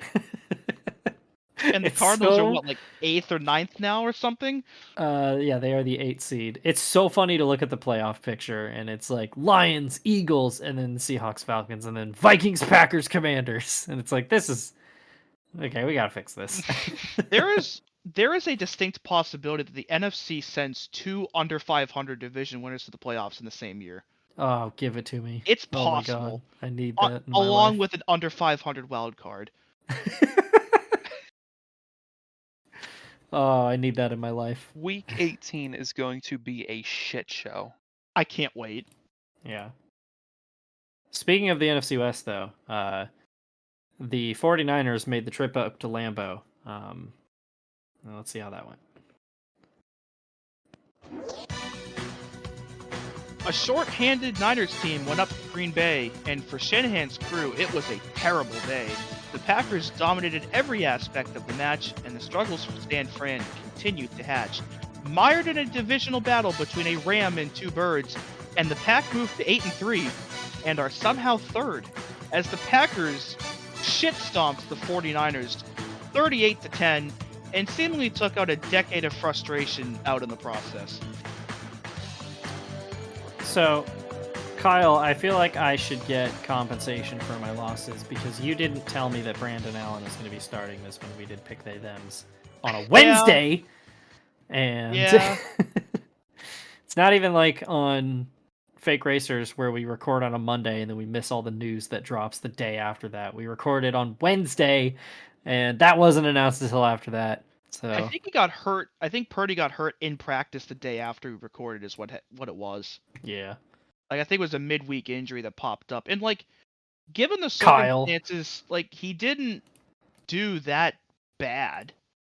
Like Yeah. 17 of 29 with a touchdown and a pick is not the worst performance this week, but against a team like the Packers, it's not going to be enough to win.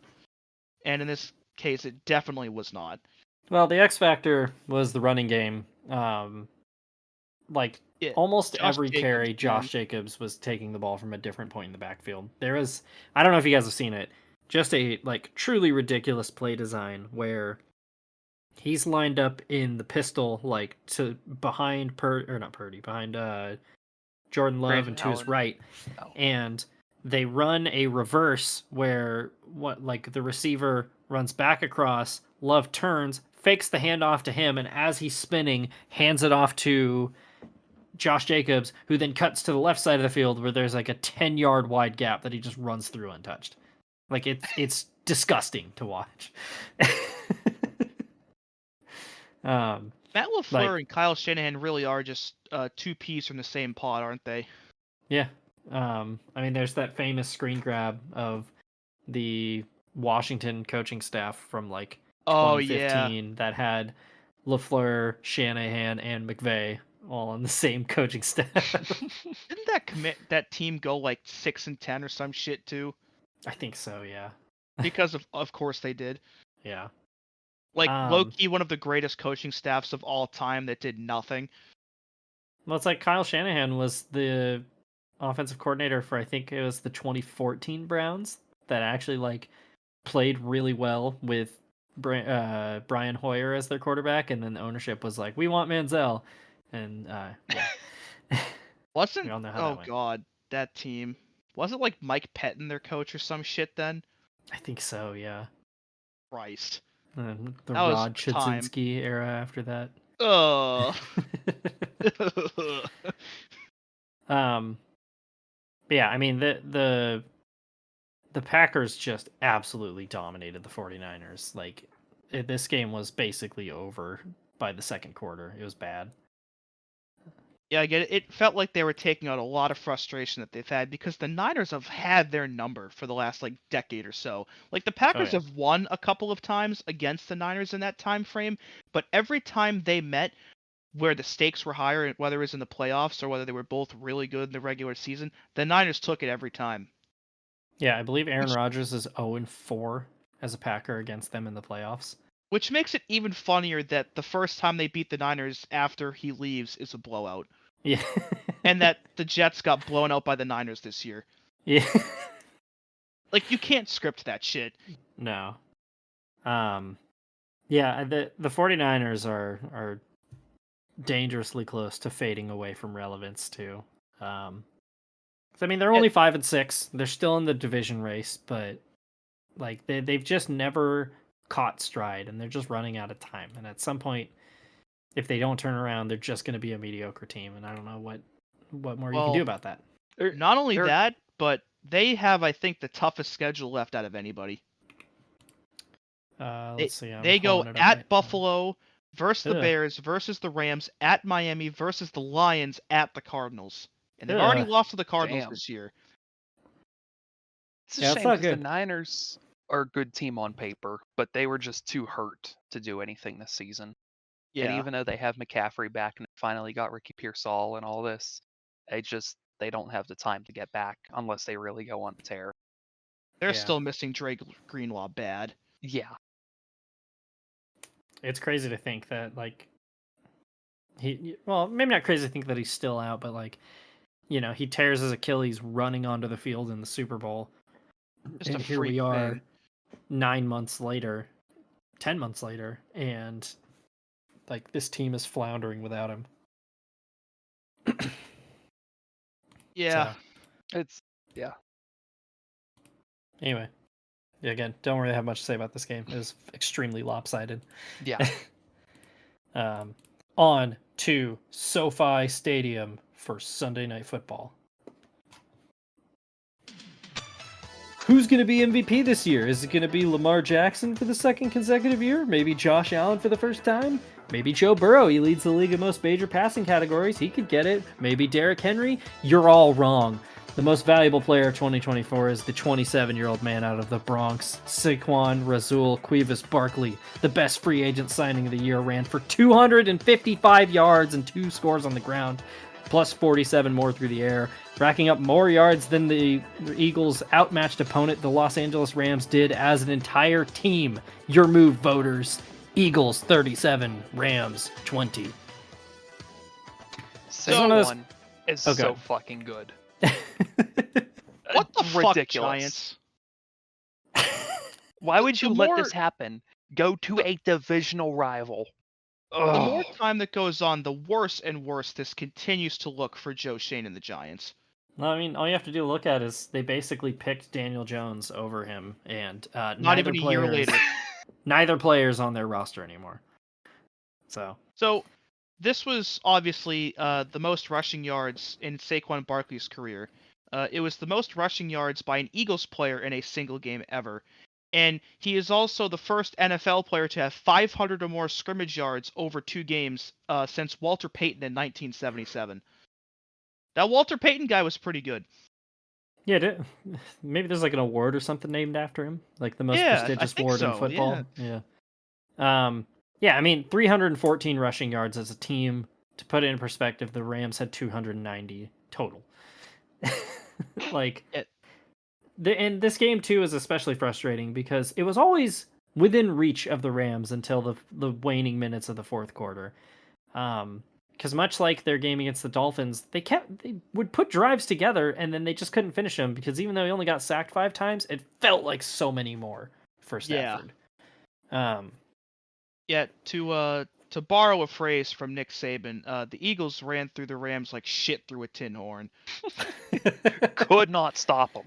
Nope. Well, and the crazy Could thing not about this stop. too is the Rams like rookie pass rush duo of oh my god, it's Jared Verse and I think Kobe Turner is the other one. Jared Verse is really good. Yeah, they made Jordan Mailata look pathetic in this game. And not many teams outmuscle the Eagles' offensive line. And so the Rams were getting pressure all night, and it just didn't matter. Because Saquon Barkley would just find those holes and would just be... It felt like every time I looked at my TV, he was running for 30 yards. It was unreal. Yeah. The one at the end of the game that iced it was nuts. Yeah, that was nasty. that one put him over 200. I think that was his last carry of the game, and that one was like 70 yards or some shit. Like, Yeah, 70 yards to the house. Yeah.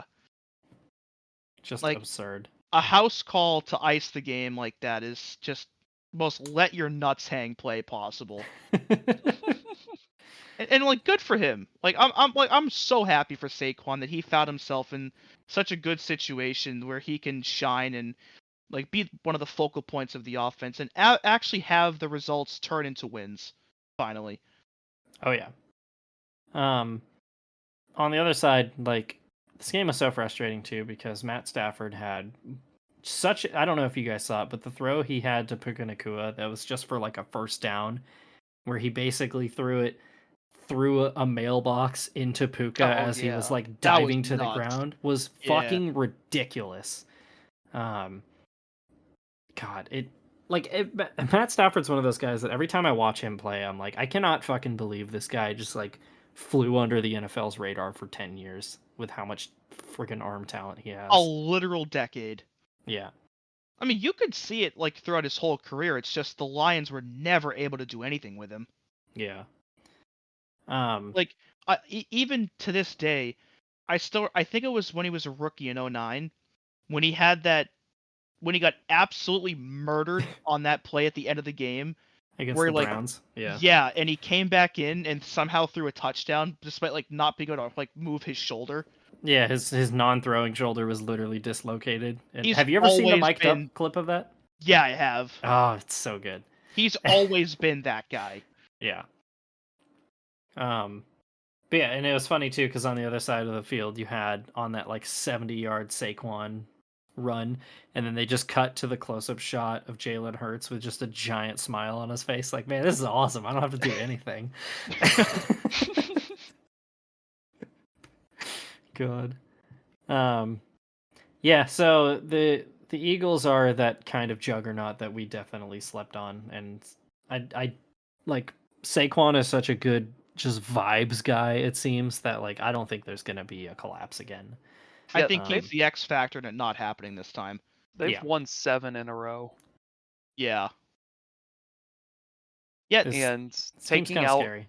taking out the first one when they scored 20, they've scored above 26 in each game.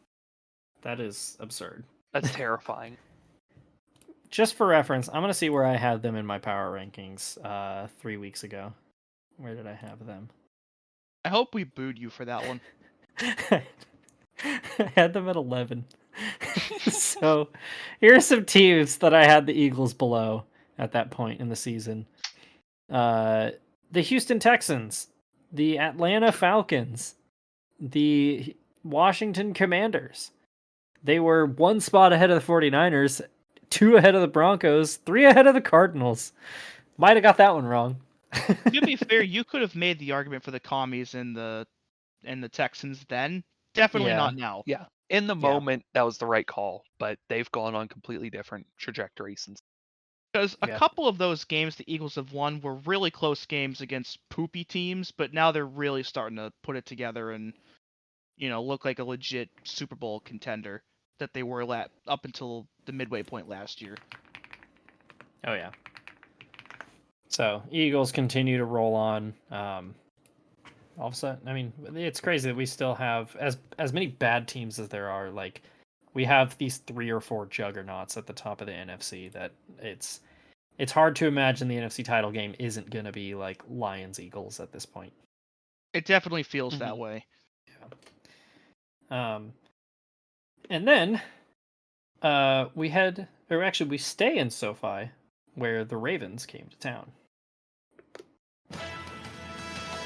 Harbowl 3 was the finale of Week 12, and Jim's plans to beat John were once again shelved. The Ravens came out on top, and an outcome that would sting, while Quentin Johnston could not catch a fucking thing. Lamar once again proved why he's among the best, and the Bolts have to fight for the best of the rest, as LA teams lost in primetime on back-to-back days at home, as the Ravens took care of the Chargers 30-23, and stopped the bleeding and put the Chargers in a much more precarious spot than they were 1 week ago. Did you guys know that John Harbaugh is the older sibling? I did. That feels wrong. What Feels also gross. feels wrong is that this is John Harbaugh's 17th year with the Ravens. Oh, Good God. lord. Like, I think it might be the longest tenured coach in pro sports besides Greg Popovich. I'm trying to think. Mike Tomlin. Oh, Jesus Christ. Only by a year, but yeah. Yeah, you're but right. by a year, though. Yeah. Yeah. It is funny to think about that for a while. Like, the second longest tenured head coach behind Bill Belichick was Marvin Lewis. Oh, yeah. For like a long time. Society, if he won even a single playoff game. He'd probably What still be there. happened? Thank you, Pat So- Jones. Anyway, The throw at the end of the first half from Lamar to Rashad Bateman was Oh my unfucking gosh. real. Yeah, that was like Lamar Jackson still finds ways to surprise me. It's crazy. Like, part of me just isn't ready to like fully accept like, yeah, no, he's just that good as a passer now too. Like, he's gone through the full Josh Allen transformation as well. He really being a- has. having taken the heat off of him as a runner with Derrick Henry has made him such a better passer. It's unbelievable. Oh yeah. And, like, there was nothing wrong with Mark Ingram. Like, Mark Ingram was a very serviceable running back, and the guys they've had as a committee over the last couple of years have done fine and have been able to fill the gap relatively well. But having a guy that at the pedigree that Derrick Henry has been such a damn difference maker and has elevated their rushing game to a place where it hasn't been in his entire tenure. And yet it's really allowed him to unlock a whole part of his game that we haven't seen before, and it's insane to watch. Oh yeah, 100%. Yeah, and like you mentioned, that last touchdown that he threw, or sorry, not the last touchdown. I mean, that was like going into half was such a back-breaking touchdown because the Chargers scored first, and they were trying to, like, they just kept taking the field goal all night and trying to keep up with the Ravens, and that just wasn't gonna work because Can't do that with this team. after a couple punts, like you look at the Ravens drive summary for the rest of the game and it's touchdown, touchdown, field goal, touchdown, touchdown, punt, and then kneel the ball out.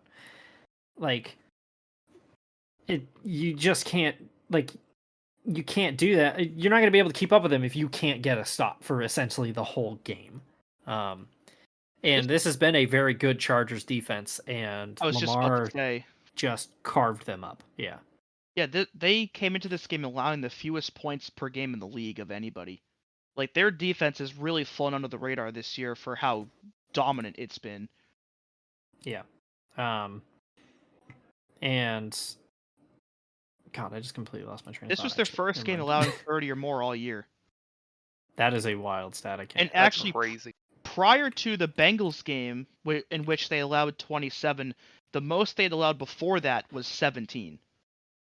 So the last two games have been their two worst defensive performances of the year. But I mean, I think they still lead the league in points per game despite They- that. And they have a very interesting schedule coming up after this too. So they have a chance to rebound and get back on track, but it won't be the easiest. Yeah, I'm not super concerned about the Chargers. I think they'll get to the playoffs. I think they'll probably win a playoff game. But I don't know if they're there yet as a Yeah. team. Yeah. And again, just like Washington, it's year one with Harbaugh. Really didn't Yeah. expect them to be in this position. So anything they get this year is great. Oh yeah, and I mean, like we were all critical of Justin Herbert's limited use earlier in the year. In retrospect, is probably because of that rib injury he was dealing with, or not rib, the ankle injury. And like they have fully unleashed him, and we're definitely seeing the blueprint of what this team can be. But God, do they need receiving help, man? Because like Lad McConkey and Will Dissly can only do so much. Dude, Quentin Johnston looked like he had finally turned a corner over the last couple weeks and had started to develop into the receiver the Chargers thought they were going to get in the draft last year. And like watching him in this game was so fucking infuriating. Aside from the fact that I had him in my fantasy lineup, like, and I know we have an anti-fantasy thing, but I just wanted to put that out there. That one drop he had, that was a surefire first down that just went right through his hands. I wanted to get on my knees and fucking cry. It was so bad. 5 targets, no receptions is bad. It was like he fucking put Vaseline all over his arms before he went out on the field and just said, I ain't catching shit today. Fuck you, parlay. Oh my God. Like, there's just the polar opposite of Jerry Rice with Stickum. Yeah, Also, pretty much. Speaking of drops, in his 3 games as a Raven, Deontay Johnson has still only completed 1 catch. Oh He my was God. 0 for 1 on Monday night. That's really funny. Oh, I God. hate to wish ill on people, and I don't really. But I'm it gonna is do it anyway. So funny to watch Deontay Johnson continue to stumble around after leaving the Steelers. The way he left, that's justice. What is That's it? the only way I can put it. What is it with the Steelers and getting the most out of absolute diva wide receivers and then having them go and blow wet farts everywhere else they go in the league? Because they're always late first round reaches because they never draft high because they're the Steelers. Damn, yeah. You know, Mike Wallace, Santonio Holmes, AB. That's what they do. And Claypool. It's affecting the rest of the league now. I like it. It's spreading like a pathogen. They're just putting sleeper agents on every other team. Yeah, exactly. It's like when Gunnar Olszewski was on the Steelers last year. A payback to the rest of the league. Oh my god. That was the Patriots putting a sleeper agent on the Steelers, but Yeah, fuck you. yeah, God. it's all right. We had Juju for that. What goes around comes around. Yep. Yeah, and that. That was week Ravens 12. Chargers. Yeah, that was Ravens Chargers. Steelers going to the Super Bowl. Yes, Um, exactly. How can I make this about the Steelers? We really do have an arms race every week to see how we can compare something to our own team. Yeah. It's It's like fascinating. how many times can Matthew compare this to the 2019 Browns? Every time there's a team that's disastrous. It's like that meme or that famous tweet where it's like a guy who's only ever seen the Boss Baby, and it's like, man, this is really giving me Boss Baby vibes right now.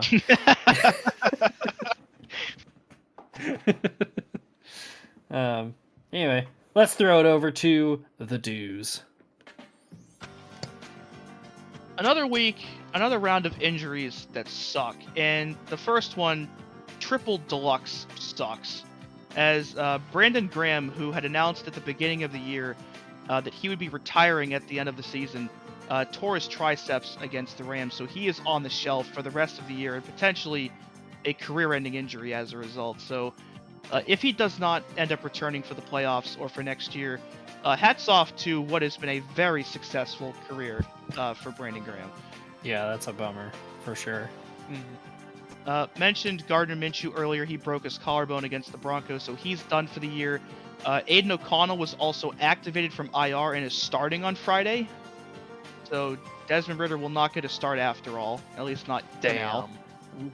Really funny Aiden O'Connell's stat is that he has never attempted a scramble in his NFL career.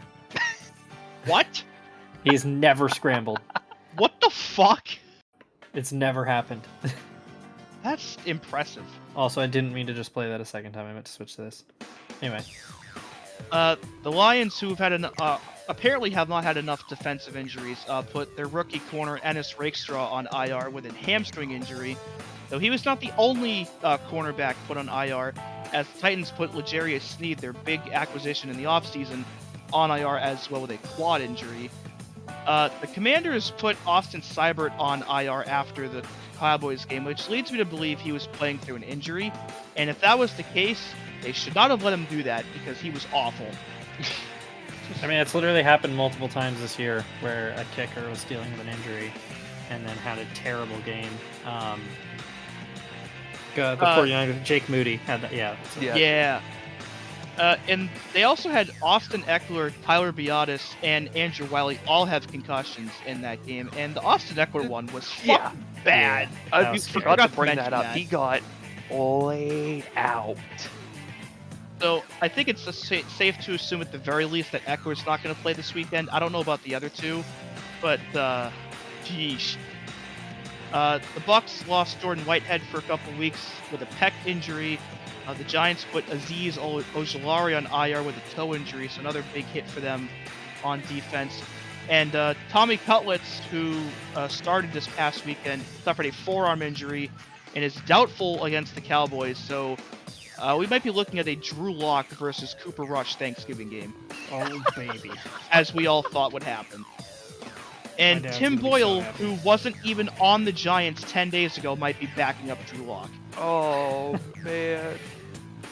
Yeah. It's on New York City. J.K. Dobbins sprained his MCL against the Ravens. Unlikely to play this week. Might be out longer than that. So, big loss for the Chargers on the ground. Next man up, Gus Edwards. We'll see how that goes. Romeo Doubs has been ruled out already against the Dolphins with a concussion he suffered on Sunday. And then this one's nuts. Fred Warner revealed in the media today that he has been playing on a fractured ankle since week 4. That is absurd. He fractured his ankle in the middle of the Patriots game in week 4 and has not missed a game since. So, like, that dude is built different. Constructed alternatively. That rocks. That's real man football. Touched on it earlier as well. Obviously, the Giants released their $160 million man, Daniel Jones, on Friday after he came to the team and requested it, but not before he played scout team safety in practice. Fun tidbit during RG3's last year. That's what they had him doing as well. So Move over, Travis Hunter. We got a new two-way player. And on top is of that slinging Sammy Baugh? Yeah. And on top of that, earlier today, Danny Dimes was signed by the Vikings. So move over Nick Mullins. Daniel Jones is now Sam Darnold's new backup. Imagine telling somebody that Sam Darnold and Daniel Jones would be the quarterback room on a 9-2 team. They're the fucking New York quarterback rehabilitation center. Pretty much. Come on down, Zach Wilson. You're up next. The Ravens also cut Eddie Jackson, which to me was a bit of a surprise, but maybe they had another reason for that. The Broncos cut Greg Dulcich. He was claimed off of waivers by the Giants. Dolphins cut Marcus May, who was claimed off waivers by the Chargers, who also put Eli Apple on IR. So I don't know why they decided to put a piece of burnt toast on injured reserve, but to each their own. And the Lions released James Houston, who was claimed off of waivers by the Browns. Poor guy going from 10-1 to 3-8. Sucks to suck, I guess. And then a couple of real wild news stories this week. First off, Jabril Peppers, who was arrested about a month ago here in Massachusetts, was reinstated from the commissioner's exempt list and will be able to play this weekend. I don't know how that case is going to be resolved, but from just an on-field perspective alone, they need him back badly. So we'll see how his play is affected by not playing in 5 weeks. Demarcus Robinson was arrested for DUI after the Rams lost to the Eagles. So I guess they were blown out so bad he had to drink his sorrows away. I guess he's still going to play this weekend, but that happened. Former running back, most notably with the Eagles, Wendell Smallwood Jr. was charged with defrauding COVID-19 relief programs and faces up to 50 years in prison. I like that this is under the regular old news section, by the way. Well, that's because the WTF moments are even better than this. Yeah. Federal prosecutors allege Smallwood defrauded government agencies by submitting false information to get tens of thousands of dollars in payments to businesses he ran. They also accused Smallwood of being involved in a kickback conspiracy to defraud relief programs and lying to tax authorities. According to court documents, Smallwood applied for COVID-19 economic injury disaster loans using defunct or recently registered business and claimed false business operations and applications to the Small Business Administration. He was charged with 3 felonies: wire fraud, conspiracy to commit wire fraud, and conspiracy to defraud the IRS. Good job. Oh my god. God Proud of forbid you. men have hobbies. Yeah, dudes rock. And then another weird one that it only isn't the WTF moment because of even dumber things. Baker Mayfield is suing his dad's company. Yeah, this cropped up, I think, last year, where I think he announced his intention to pursue legal action, but basically, his dad was I don't know if he forced himself into the role of being his financial advisor, but his parents basically blew all of the money he made with the Browns, essentially. Oh, it's like the Jack s- Johnson thing in the NHL. Yeah, they just stole a ton of money from him, allegedly. That sucks. According to the lawsuit between 2018 and 21, quote, substantial sums of money belonging to Baker and his wife Emily Mayfield were transferred from their personal accounts and TBRM, which is the company he owns, primarily to Texas Contract Manufacturing Group, a subsidiary of his father's company, Camwood Capital Management Group. And that amount, they reached a settlement offer in January in which Camwood Capital would repay a total of $11,741,000 plus interests in installments starting on September 30th of this year. Quote, it is now clear that defendants had no intention of making plaintiffs whole when they entered into the settle agreement, the suit states. To date, Camwood Capital has not repaid even $1 under the settlement agreement. Defendants have failed to refinance their existing loan, and defendants have not provided plaintiffs with access to their books and records. Goddamn. Yikes. Well, good thing he got that contract with the Bucs this year. Yeah, that is Mhm. pretty shitty. That's fucked up. Yep. So, And then- surely not the only robbery, right? Yeah, no, one of our WTF or What the Football moments of the week comes from Kansas City, partially, where Patrick Mahomes and Travis Kelce both at different points had their houses robbed and had memorabilia and other items stolen from their house. Well, apparently it turns out that was part of an international organized crime syndicate that's located in South America, where I guess So- they target a bunch of high-profile people and rob them when they're not home. I was gonna say, Kansas City is also like one of the human trafficking capitals of the country. Kansas City's rough, dude. Or has its rough parts, I should mention. Like, you know, the people like to shit on, like, oh, San Francisco, and it's like, nah, man, like, there are some sketchy cities in like the Yeah. Midwest.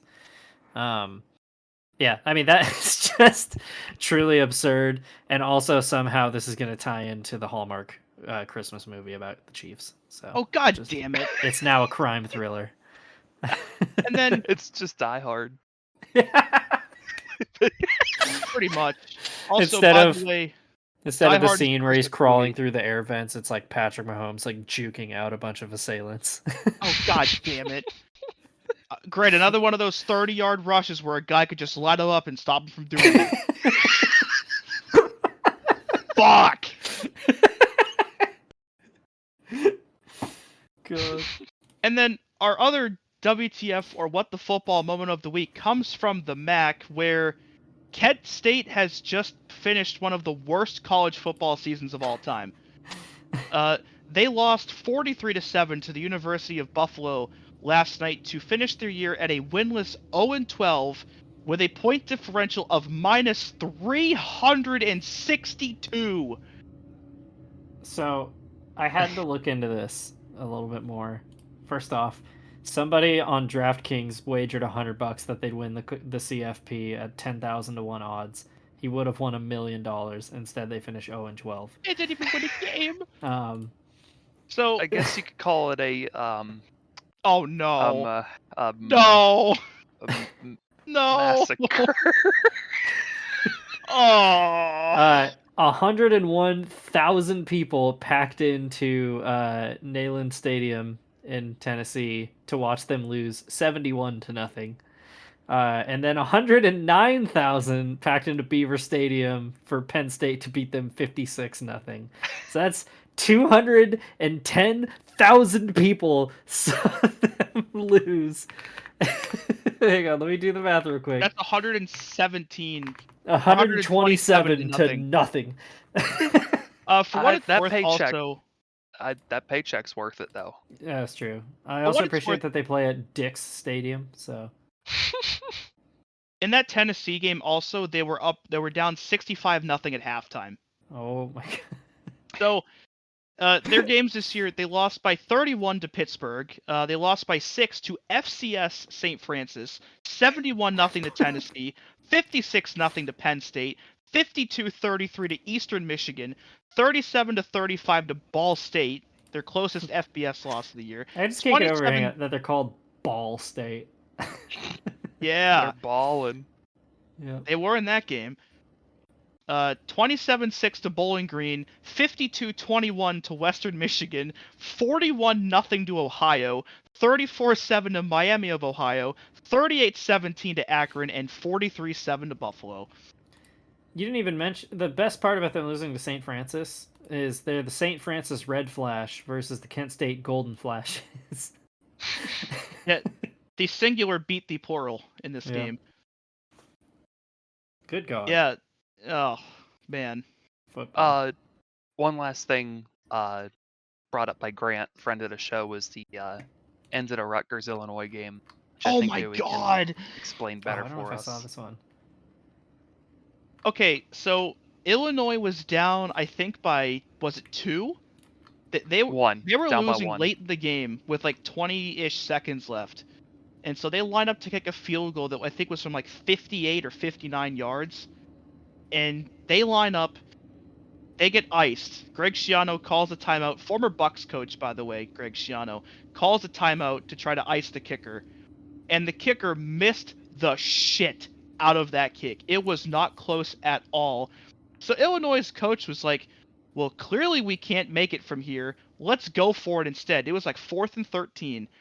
And instead they ended up getting a 50-something yard touchdown to go up and win the game instead of doing it on a field goal. It made no fucking sense. Rockstar Oh shit. my god. That's awesome. Holy And they failed the shit. 2-point conversion. Okay, Oh. so they were up by, ugh, man. Just, what the God. fuck? College football's not real. It's not. I love it. That was another one, too, where they basically played an entire game in the fourth quarter. Going into the fourth, Rutgers was leading 17-15, and it ended 38-31. Oh my god. That is absurd. That was a good week of dues. Or actually, one last note. On this day in football history, November 27th of 1966, Washington defeated the Giants 72-41 in the highest scoring game in NFL history. Fun fact about this game, the two kickers were Pete and Charlie Gogolak. So, yeah. Neat. Yeah. Cool little tidbit about that game. For Dunyan Rings, let's see. Gardner Minshew. Last week we had the AT&T Stadium roof, Joe Douglas, and us remembering things. I think we need to un-Dunyan Rings the Dolphins. Okay. Did we remove one of the Panthers ones from last week? Hang on.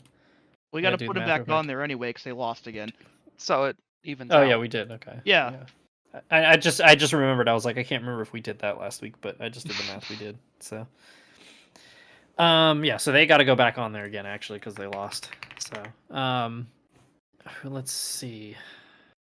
Yeah, we might have. Well, actually, no. I don't think we can do that with the Dolphins. I think we just have to eat that one. They could still miss the playoffs. There's still a yeah, shot. it is true. Have we? Let's see. I think we should put the Raiders on there again because they suck. Yeah, I think they're approaching put them on their twice territory. Their current playoff chances are less than 1%. There's still You're a chance. telling me there's a chance. Yeah. I'm not ready. I don't know. Let's see. Let me think about this. I think Mike Malarkey's Dunyan Rings. Yes. Yeah, Yeah. I agree.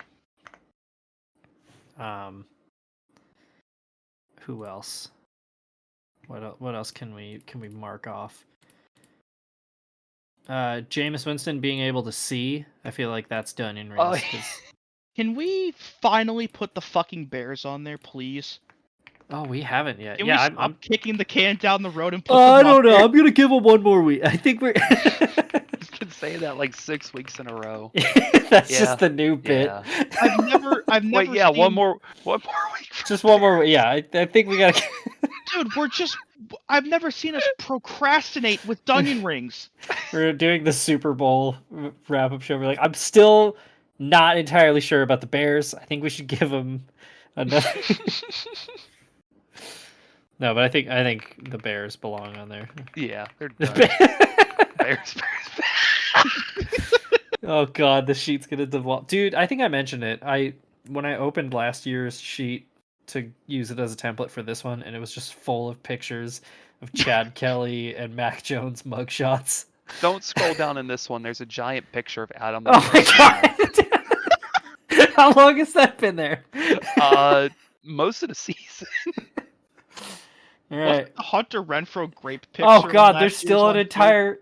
There's like 10 columns still of Chad Kelly's mugshots that I didn't see over here. Oh my god, yeah, there they are. There's so many.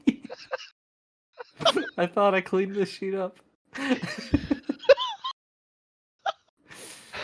Putting God. Chad Kelly in Dunyan Rings, I think, is Dunyan Ring. Yeah, well, I feel like it's in a little bit of poor taste. Did you see what happened to him before the Grey Cup? Oh yeah, he shattered his yeah. leg. That was His leg turned to spaghetti. It was bad. So That Chad was- Kelly's leg is on Dunyan. No, I think he's still got a shot. that However, was a I am gonna keeping put his the leg. Winnipeg Blue Bombers on there. So Yeah, losing the Grey Cup, what was it, the third straight year? yeah, I'm gonna also nominate the Pittsburgh Penguins. what is their record? Hang on. Bad. Let's see. The Pittsburgh Penguins. They are. Ugh. They have blown 8 2-goal leads this season. The That's all-time the worst lead record in in a hockey. season is 10. Hey, We they're are on a a one-game quarter winning of the way streak. through the season. They went up 5-1, and I was still worried they were gonna blow it. They have a point differential of -33. Yeah. That I is enjoyed- worst in the league. Quick tangent here. I enjoy the Bruins being ahead of the Lightning in the standings when they have a goal differential of -18 and the Lightning's is +14. I was gonna nominate Jim Montgomery for Dunyan Rings, and then he got hired like 5 days after he got fired. Yeah, So now I we can't do that. Dodged a bullet on that one. Yeah.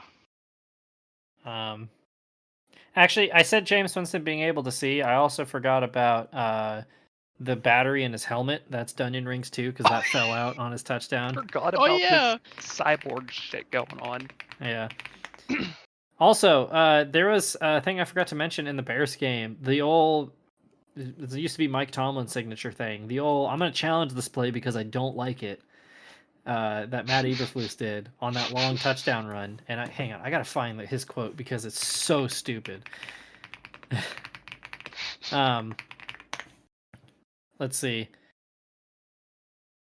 Matt Eberflus's latest challenge. Let's see. Where is the quote? First of all, I threw the challenge flag because it was an explosive play. It's 69 yards, and our defense did a wonderful job of stopping them there for a field goal. I was really pleased with that part of it. But again, when it's explosive, we want to make sure that we want to throw that flag. And again, I understand sideline cameras, all that. They've done a good job of replay assisting, coming in and working with that. But I think it's always warranted to challenge when you've got that big of a gain. If it was 6 yards, no one would care. If it was 15, I don't think you would care. But 70 yards, it's worth it, even if we don't have the best look we want to have. What? Sure, man. No Can we business being a Can football we coach. put him on Dunyan Rings even though he's not fired yet? Yeah, we're gonna call our shot with that one. He's done in rings. Yeah. Mike McCarthy does that a lot too, where it's literally like, I don't know about that one, and it was like, I don't know what you see, man. I would also like to nominate the Washington Wizards for Dunyan Rings. They have lost 13 games in a row and are Oh God. last in the Eastern Conference. They are done, man. Oh yeah, they are 2-15. Ouch. Yeah. Okay, yeah, we'll put them on there too. Okay. All right, well, that was a good. Yeah. I think we've A lot of slightly variety lost in the this plot, one. but yeah. And like, I like that. in like 6 Bears ones to make up for all the weeks we should have and didn't. Watch them still rally and make the playoffs. Steven and I are going to be proven right. Just you wait. Okay, but like, you say that. Imagine a scenario where they rebound to make the playoffs, and they win their wild card game, and then lose in the divisional round, and Matt Eberflus pulls a Mike Mularkey and tricks another reporter into thinking he's going to get an extension when they're going to fire him after the game. Gets Ian Rappaport The- again. The only thing that would make that funnier is if it happens a second time. All right, now I do want this to happen. Yeah. Oh. You know what else I want to happen? Pick they thems. All right, let's get into it. All The right. world's only gender-neutral pick show. That's the tagline. And we got a triple header on Thanksgiving, and it starts Bears at Lions. Locking Speaking the of that one. Lions. And there it is. Yeah, I'm going the Lions. I will The also be Lions, taking though- the Lions. The Lions have not won on Thanksgiving since 2016. This is the exact kind of game they lose. That's what I'm getting. I'm still picking them, but that's exactly what I'm getting at. Wait, did they Yes. lose last year? Who did they play last year? Was it Green Bay? I think it was. Yeah, it Hang was. on. Yeah, they lost Yeah. by 7 to the Packers on Thanksgiving. 29-22. I just pulled up my my notes real quick from this week to see if there's anything I had on this, and I forgot. For 49ers Packers, I wrote back-to-back too much man 49ers. Oh yeah, they They did back-to-back do that. too many men penalties. Many Giants men at wish winds upon me. Mr. Sandman, man me a sand. Make him the greatest man corridor who can. I love that one. Giants at Cowboys, the midday slot. I'm Giants. what I'm destined to be, and they're trying to put me on onion rings.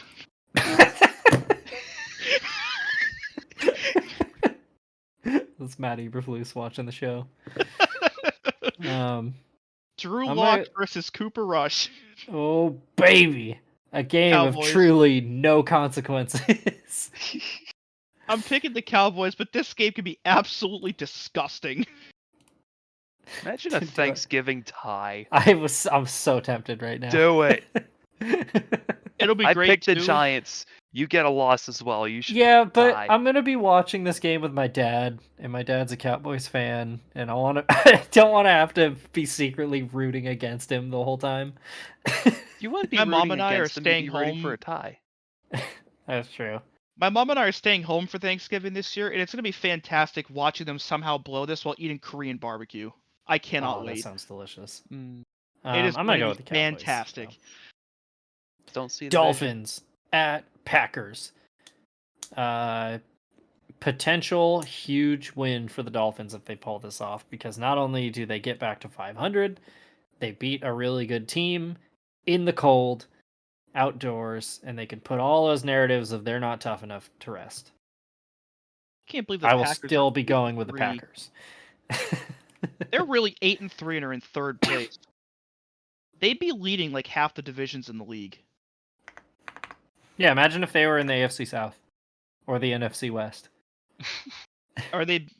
I'm going to pick the Packers here, but don't sleep on the Dolphins in this game. I see the vision. I'm going for the Dolphins. Ooh. And then we get the Black Friday game, Raiders at Chiefs. Chiefs by 400,312. Okay, but imagine how will funny. be scoregami. But imagine how funny it would be if Aiden O'Connell beat the Chiefs again without passing for more than like 50 yards. Oh my god. It's not happening. I'm locking the Chiefs. Damn it. I'm so tempted to pick the Raiders again. We're gonna see the elusive Aiden O'Connell scramble in this game. I'm calling it now. He's going to go for a game-winning touchdown. If I get this lock wrong, I'm perfectly okay with it. I'll take the Chiefs as well, but I was feeling whimsy, but I'm not going to do it. Texans at Jaguars. You know what? Chicken butt. The Texans are struggling. The Jags are fresh off a bye week. Give me the Jags. Ooh. It's not the craziest take. I'm not gonna lie. Have you I guys think I'm gonna- heard? Oh, good. I'm gonna take the Texans regardless, but I see where you're coming from. Have you guys heard who's most rumored to take the Jags coaching job next year if Peterson gets fired? Who? Lovie Smith. Nope. Man by the name of Bill Belichick. You might have heard of him. Oh, Oh, I did hear that. I have heard rumors about Rex Ryan going back to the Jets. I have heard that one as well. Okay, but imagine, and I don't root for injuries here, but imagine if Bill Belichick does that and then T-Law gets hurt for the year and he has to coach Mac Jones again. There's a tweet I've had bookmarked since the start of this year because of that, like this scenario where it's Bill Belichick and Mac Jones seeing each other in Jacksonville, and it's the scene from It's Always Sunny where Mac and Charlie are staring each other down from across the restaurant.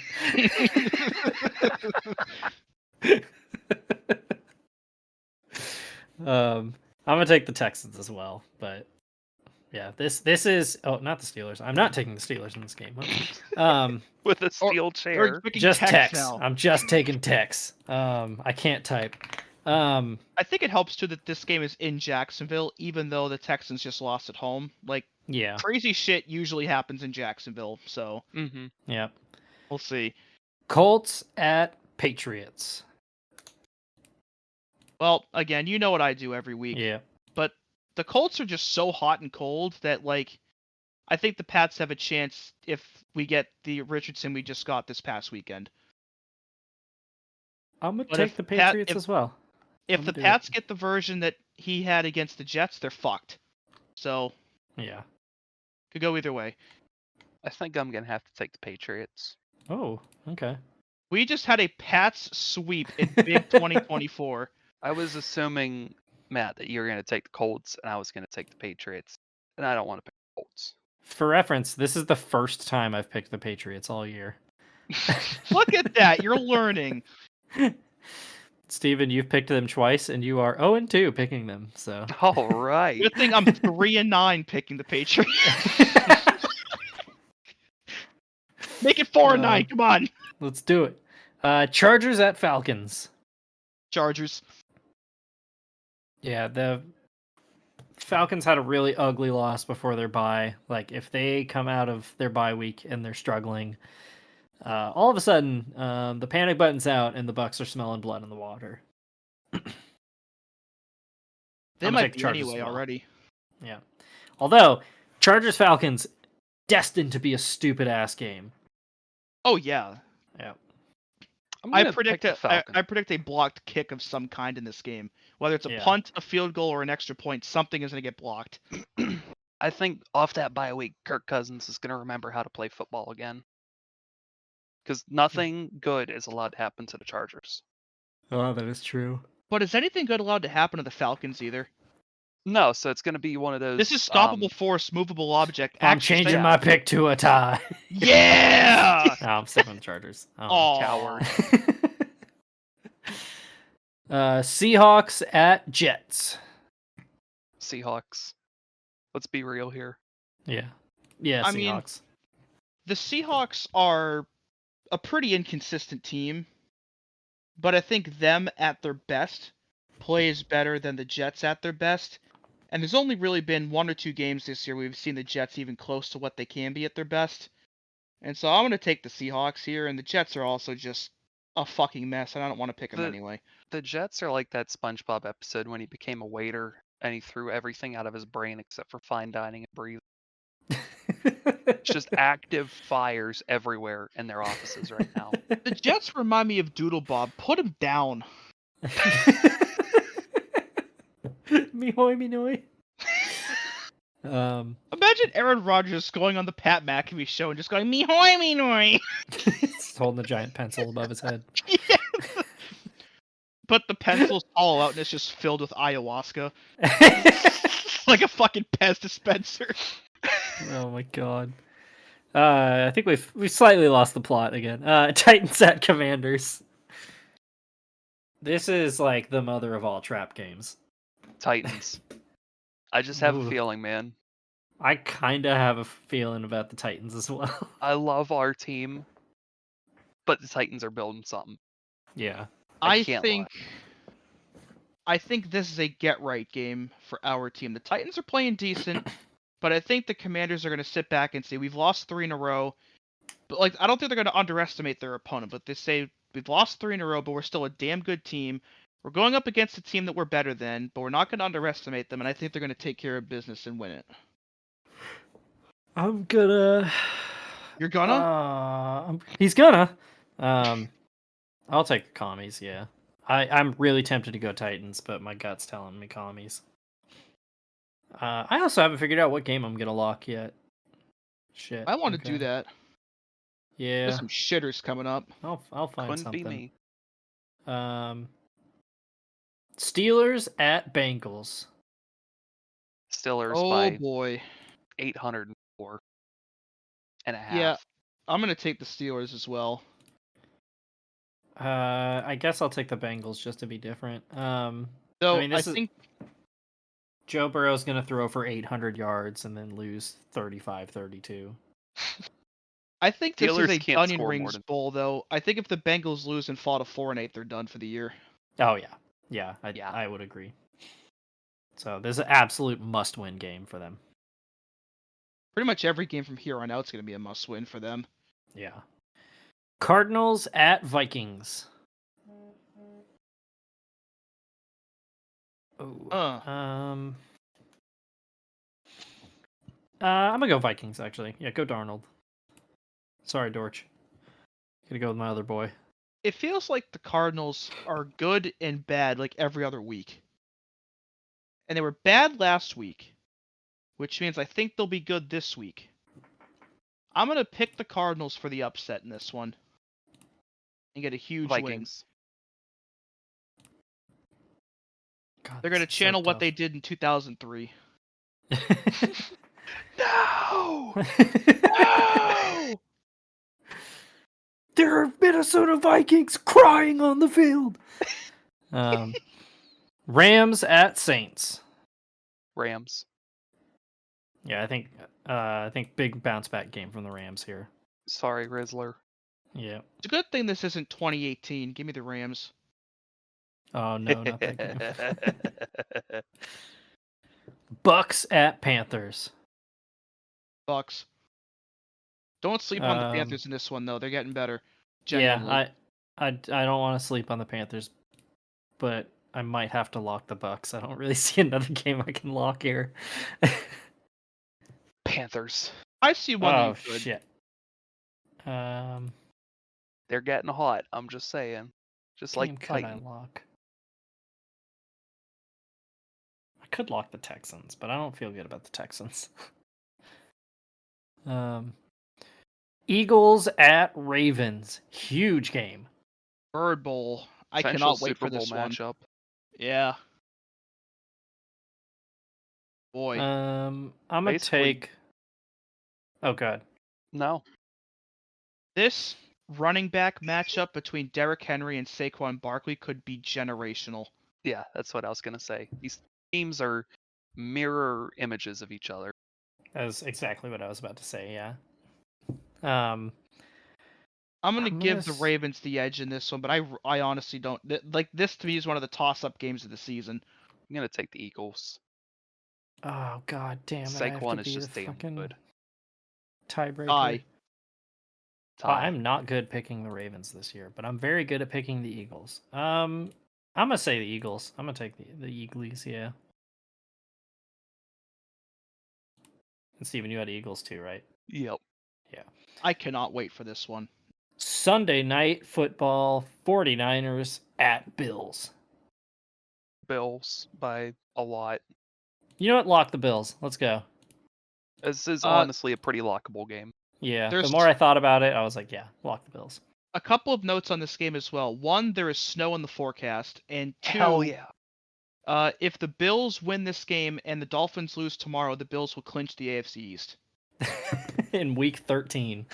And if the Dolphins lose and the Chiefs win on Friday, the Chiefs will clinch the playoff spot. Oh my gosh. Or if the Broncos lose and the Chiefs win.